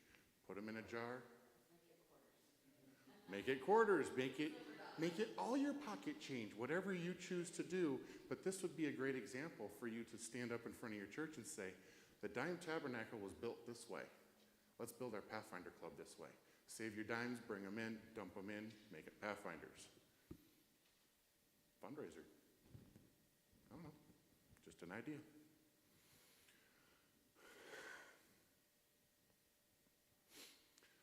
Next one, Norsk Bokforlag. I hope that's right. I'm a little closer to Norwegian, at least in my genealogy. I am Northern Dutch, so that's why I look like a Viking. Norsk Bokforlag was a Norwegian publishing house established in 1932.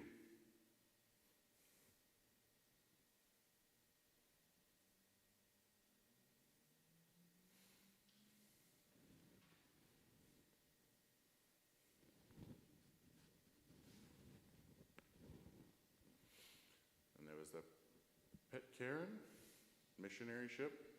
It was a vessel built as a schooner, refitted as a brigantine, and used by Seventh-day Adventists for transporting missionaries across the Pacific Ocean from 1890 to 1900. The ship was paid for by Sabbath school offerings and made 6 missionary voyages, whose missionaries established missions in many of the islands in the South Pacific.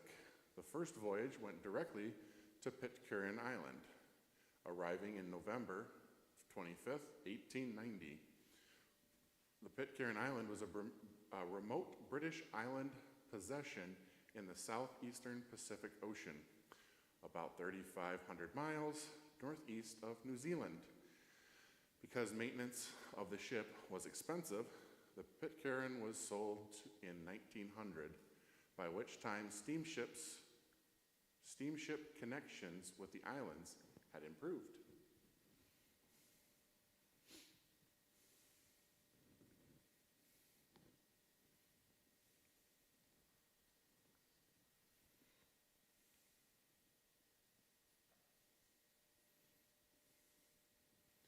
Anybody familiar with what a schooner looks like? It's one of those 2-masted sailing ships. Like in the Traverse City tall ships, that's what a schooner is.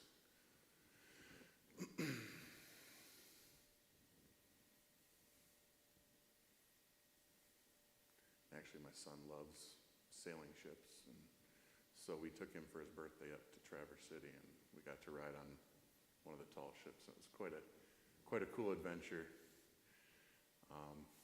I would recommend it. Maybe even as a older Pathfinder outing, maybe get your teens, like a High Point teen outing or something to go up Traverse City. Just an idea. Sabbath conferences.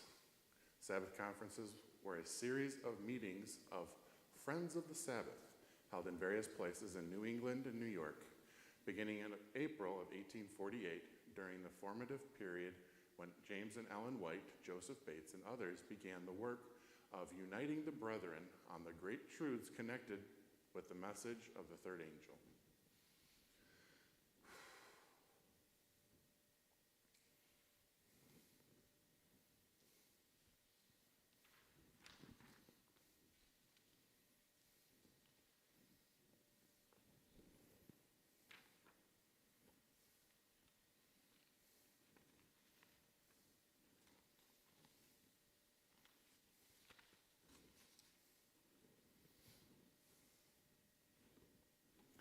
Sanitarium Health Food Company.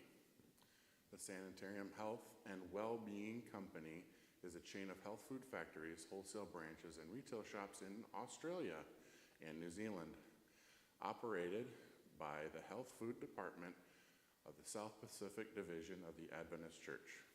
Products include Wheats Bix, a flaked wheat breakfast food, biscuit, corn flakes and other cereal foods, Marmite, a yeast extract flavoring, peanut butter, vegetarian meats and textured vegetable proteins, TVP. Actually pretty good when prepared well. And So Good, a non-dairy soy milk. It has subsidiaries in Canada and other countries and exports worldwide, part of the Adventist focus on healthy living. So even though she was sent to Australia, she wasn't idle. Ellen White stayed busy.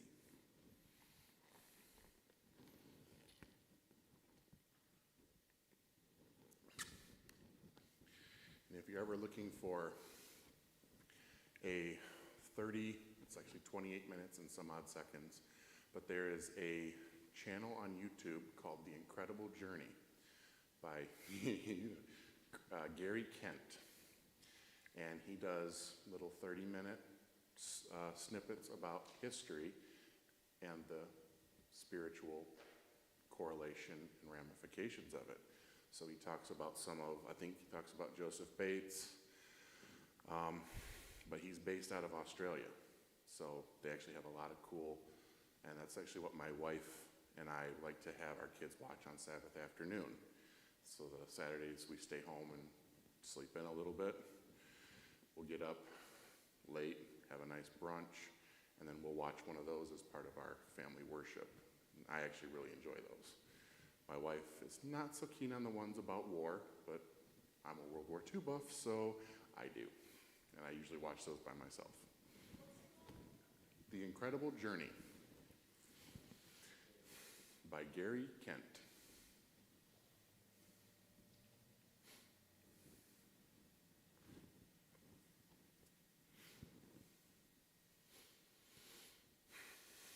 It's just on YouTube, pretty easy to find. Gary Kent. Just so you know you have the right videos you're looking at. All right, is everyone good with this slide? Okay. Oh. The Solsea College. First heathen Adventist mission station. Interesting. The General Conference, whose elder W.H. Anderson and 2 other men to go to the new mission station in 1895. They were given $5,000 for 1 year and were told that was all they had. They were to become self-supporting as soon as possible. They had no expense allowance. They landed at Cape Town and traveled by train to the north to Mafeking. From there, they traveled 600 miles using 2 ox carts and 36 oxen.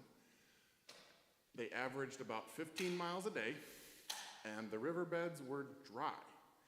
They learned later that in the dry season, the water was under the riverbed and not in sight. When the monsoon seasons came, the riverbeds were full. After the first church services were held under the trees on their first Sabbath, there was the chief, Solusi, came with many of his people. Solusi College is an institution of higher learning now operated in the Zimbabwe Union Conference. It was established in 1894 as Solusi Mission and is headquartered in Zimbabwe. I'm sorry, I cannot pronounce some of these names. And I feel like it would be insulting to butcher them the way I would. That, and sometimes they just laugh at how I pronounce things. So, I've been laughed at enough. I try to make it a light event, so.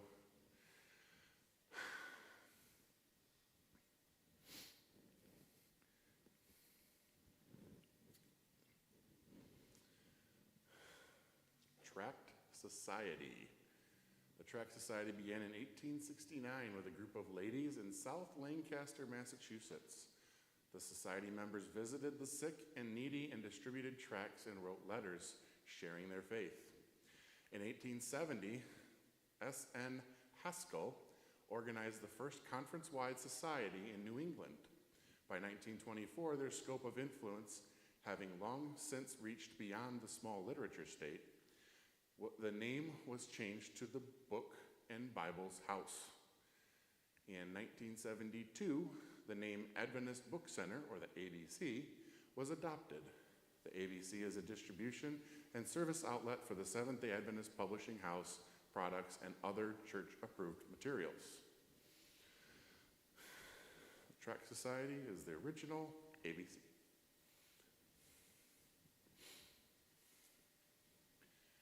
Voice of Prophecy, the radio broadcast founded by HMS Richards. See HMS Richards, Near to the Heart of God, by Robert E. Edwards, Review and Herald, 1998, for a great read.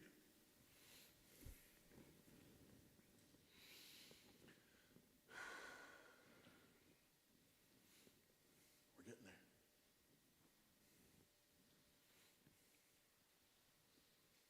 Everyone good with this slide? No? Okay. I'll take a drink.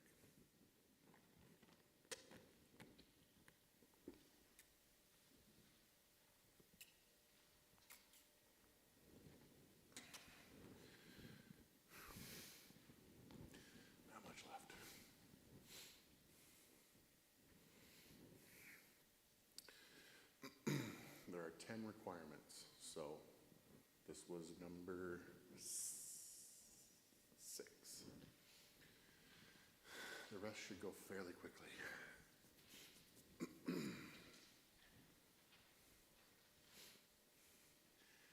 And then we get into the kind of a homework section, the next assignment that no one's going to be too, I can't say no one. Some people might like it, but not too many people are going to be too thrilled about.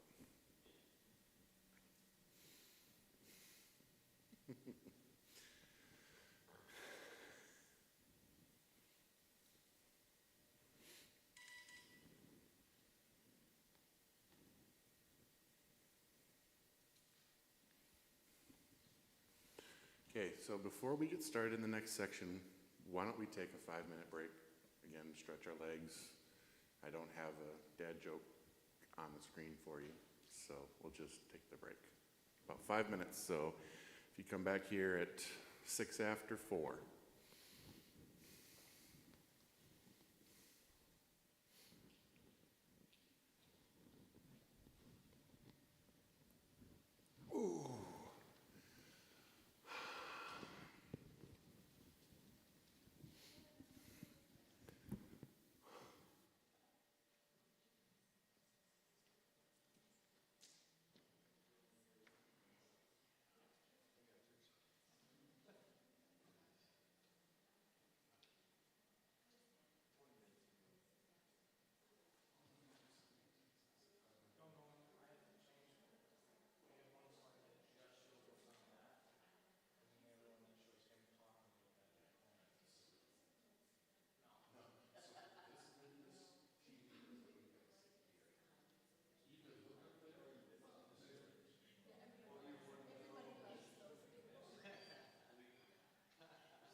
Okay, so something that was brought up to me during the break was a audio option. It's called Pathway as the Pioneers. It's a dramatized audiobook kind of thing, so you will actually be able to like be driving down the road, listen to it, whatever. I know I'm a trucker, so that's generally my default. I'm driving down the road listening to podcasts or Brandon talk in my ear, which is really how this has all started. So Pathways of the Pioneers is, if you would like to look that up. So going on to requirement number 7. Read about or watch, remember that's my favorite one, watch, or research the story of Ellen White. Explain what her role was in the beginning of the Adventist Church, including in your research significant factors such as First Vision, Elms Haven, Visions, Gorham, Maine, Lord's Messenger, Conflict of the Ages, Ellen White Estate, Lovett Grove, Ohio, Sunnyside, Testimonies for the Church. I tried to find a video that was going to be short like the first one we watched.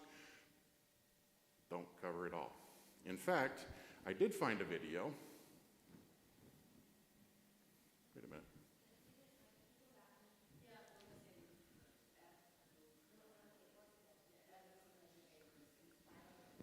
Oh, okay, I'm sorry. You're right, I don't see them on there. Okay, I'll leave that up so you guys can write it down.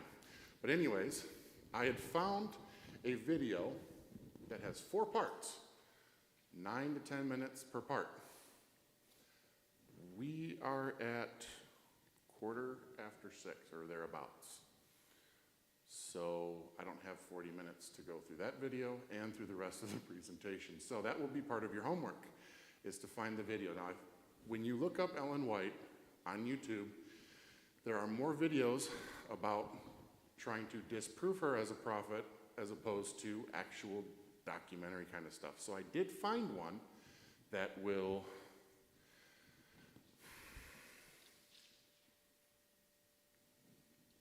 somehow that slide didn't go in. But I had found one that I liked. Let's see if I can quick find it to tell you the name of it so that you have good information.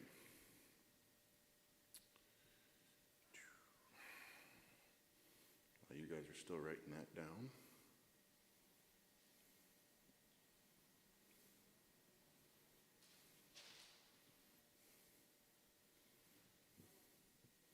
Because I had looked this up and found a good one.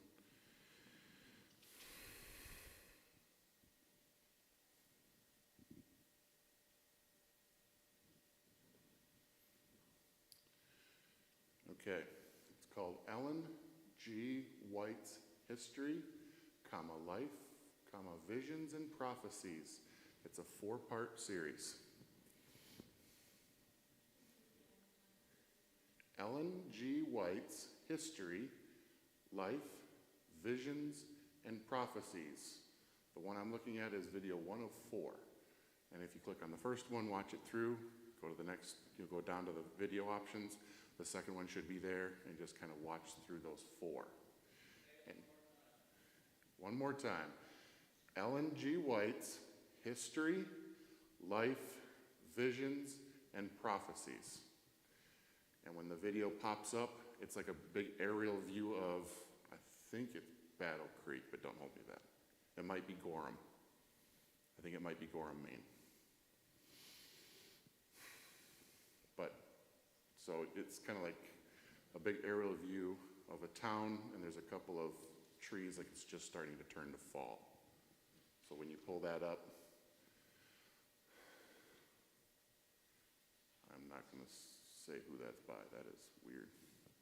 But it's like someone with their own unique little handle copied this video onto YouTube. So, but that's the video I would recommend for this requirement. Just watch the video, and under your categories here, just kind of write little 2 to 3 sentence synopsis of why this aspects of her life, why they're important.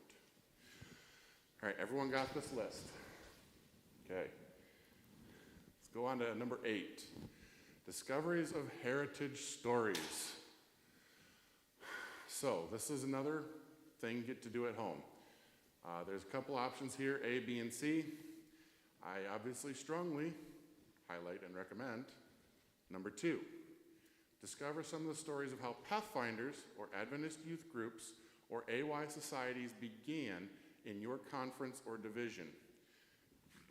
Here is why I recommend this category, because at the bottom you see requirement number 9. Know and tell for school, Sabbath school, or Pathfinder worship 3 stories about Adventist history. At least one must be about Adventist youth. So if you use requirement 8 to complete requirement 9, less work for you. Also, number 9 is the 3 stories about Adventist history that counts towards your storytelling honor that you need later on in the Master Guide program. So let's double up, triple up, let's use what we can to get things covered, because Master Guide takes a lot of work. So I recommend the second option. Right. You can pick A, B, or C, but again, based on, let's double, triple up. Okay, so this is the video. I put the slide in the wrong spot. This is the video for Ellen White. I tried putting the link up there, but I couldn't get it to work. And I am technologically impaired, so this is what you got. Ellen White's History, Life, Visions, and Prophecies. And the first video says 104. Okay. So, last requirement for this honor. As an individual or with a group, complete one of the following. Detailed poster or multimedia display. You could, I believe, this is an option that someone took, and that was the very first video we watched. So if you wanted to, you could do another video of William Miller. Write or perform a skit, tells a part of the Adventist heritage. So if you're doing this with a group of Pathfinders, this might be a good option for you. Have them do a skit at the end of the meeting for this requirement. Create a completely playable game about Adventist heritage. Demonstrate the game to your instructor or with a group. It is an option. Not a bad idea. Would be fun. Again, with a Pathfinder group, create a game. This is the one I recommend we do. Go to Battle Creek. This is what we kind of talked about throughout. Have your questions, go to Battle Creek, do a tour. This is actually really good for a Pathfinder club as well, to organize a trip to Battle Creek and do this tour. Obviously, for some of us, it's a little bit more of a drive, being from way up in the middle of Michigan. But these are options to do at home.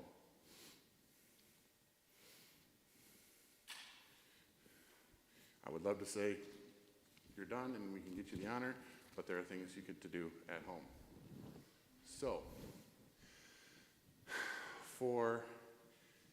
let's go back into our Master Guide requirements, and we're going to look at a little bit of our homework. So we're going to go under the category of lifestyle development. Okay? And the first requirement is choose one of the following and record your progress. Have her earn the Physical Fitness Honor. Have her earn the Sportsman Master Award. Complete the physical fitness section of the AY Silver Award or Gold Award. Again, highlighted. I recommend. In consultation with your Master Guide mentor, choose a fitness app and complete at least the 3-month program. Or complete a 3-month physical fitness program recommended by your doctor. So this is why I recommend consulting with a Master Guide mentor to choose a fitness app, okay? So for so long, we have had institutionalized athletics, education, and so forth. And this is what you end up with. For a fair selection, everybody has to take the same exam. Obviously, that's not fair. So, I've done a bit of research because I actually enjoy physical fitness. And there are 3 body types that determine what kind of physical fitness regimen you need. So the 3 body types, there's the ectomorph. This means you have more narrow hips and clavicles, smaller joints like wrists and ankles. You have a thinner build. You have like a stringy muscle belly and longer limbs. Okay? Stringy muscle belly. What do you think that means? So the belly of the muscle. So when you look at where the muscle flexes up is the belly. When you have, that tends to be thinner and longer and leaner, that's the ectomorph, okay? Then you have the mesomorph. Now, obviously, there's going to be people that fit between the categories, but you will tend to lean more towards one. Then there's the mesomorph. You have wider clavicles. Everybody know what the clavicle is? Collarbone. You have a narrower waist, thinner joints, long and round muscle bellies, okay? And then you have your endomorphs, blocky, thicker rib cage, wide, thicker joints. Your hips are as wide or wider than your clavicles, and your limbs are usually shorter. Now, is there anything wrong with any of those categories? No. The key is to know which one you are, because it will determine your success. So I know I happen to be an endomorph. It's not really a huge guess. I'm obviously in that category. So for me to do activities and exercises planned for the ectomorphs, I am going to be sadly disappointed by results. I am going to be miserable the whole time. It's not going to work for me, and 3 months is going to be miserable. So if I find my body type and I work within that realm, I'm going to succeed. I have 3 examples of the body types. Okay? The first one, guys recognize him? Yes. World's fastest man. Anybody guess which one he falls under? Which category? First one, the ectomorphs, right.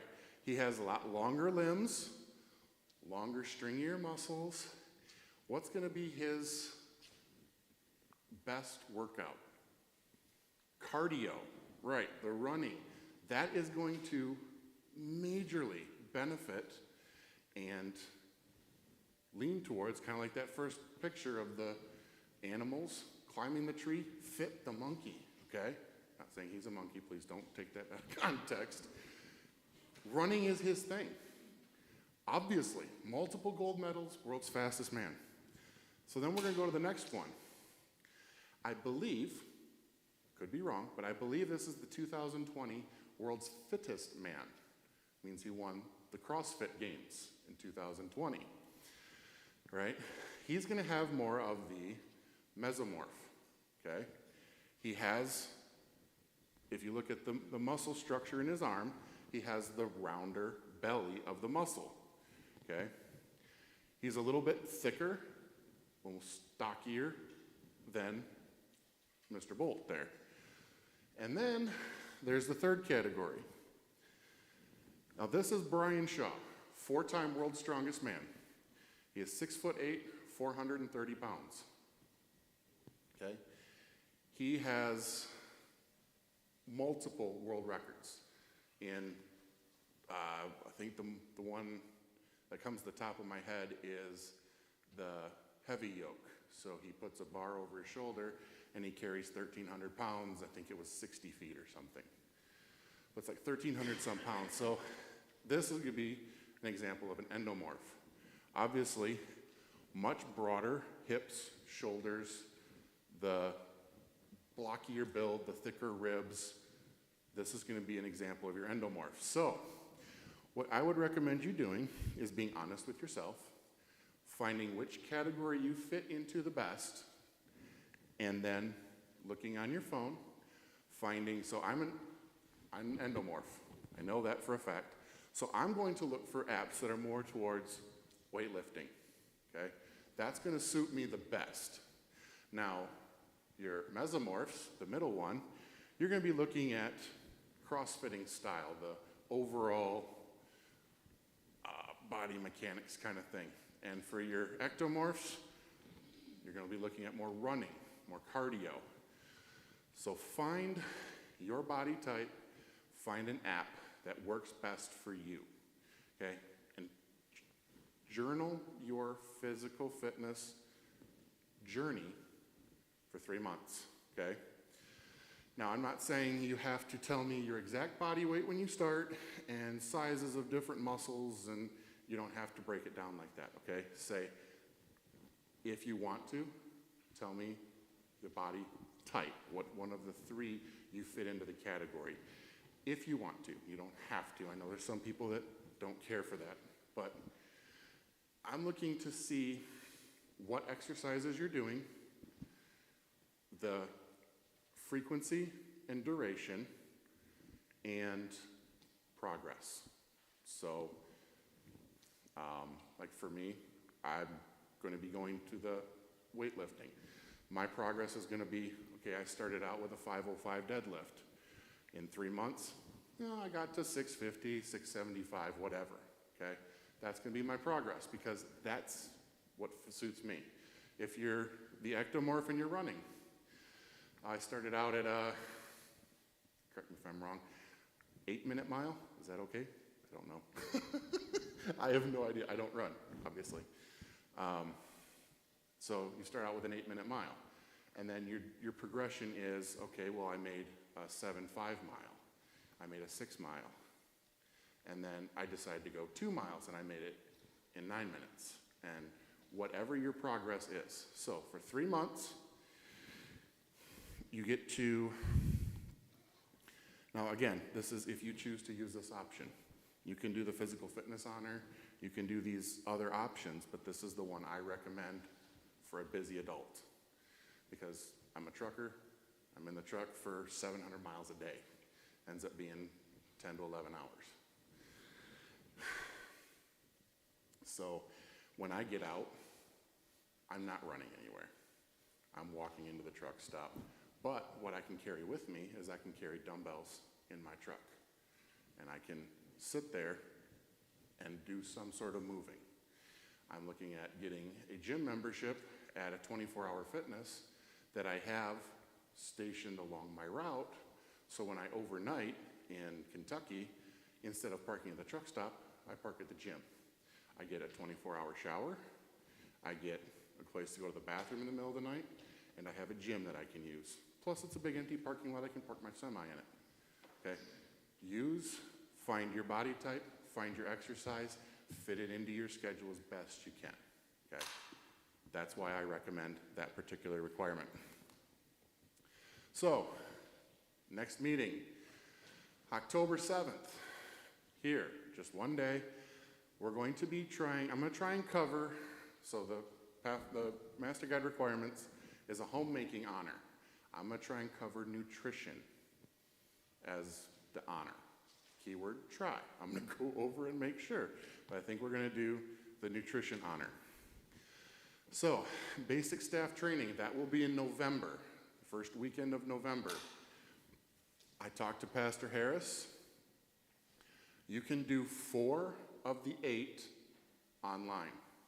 So if, for example, if you're not able to make it the whole weekend in November, I will be live streaming it. You can watch Fridays, show up for the 4 on Saturday, and then live stream the other 3 on Sunday, okay? I will get out an exact time via email for the basic staff training. I have to go over, Pastor Harris hasn't sent me those yet, so I have to go over those and find out how long they're gonna take, but I'm assuming it's gonna be around 6 o'clock on Friday night is when I wanna do it here, the first one. But like I said, I will email out the actual time that we'll try to be doing this. And again, 4 and 4. 4 online, 4 in person. The same will go for the other 8 near the end of it. 4 and 4, however you need to work it for your schedule. For the next meeting, please bring your portfolio with homework assignments completed as far as you can. You know, you're going to have a month. So I'd like to see at least a month of the physical fitness charted, journaled. We're going to have the potluck again, so please bring a passing dish for the potluck. And again, my name and number and contact information if you need to contact me during the week, whatever.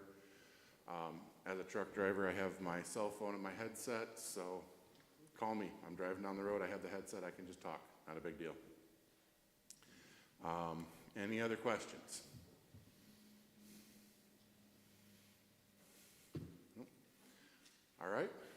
Thank you for coming, and enjoy the rest of your Sabbath.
We did it in the end.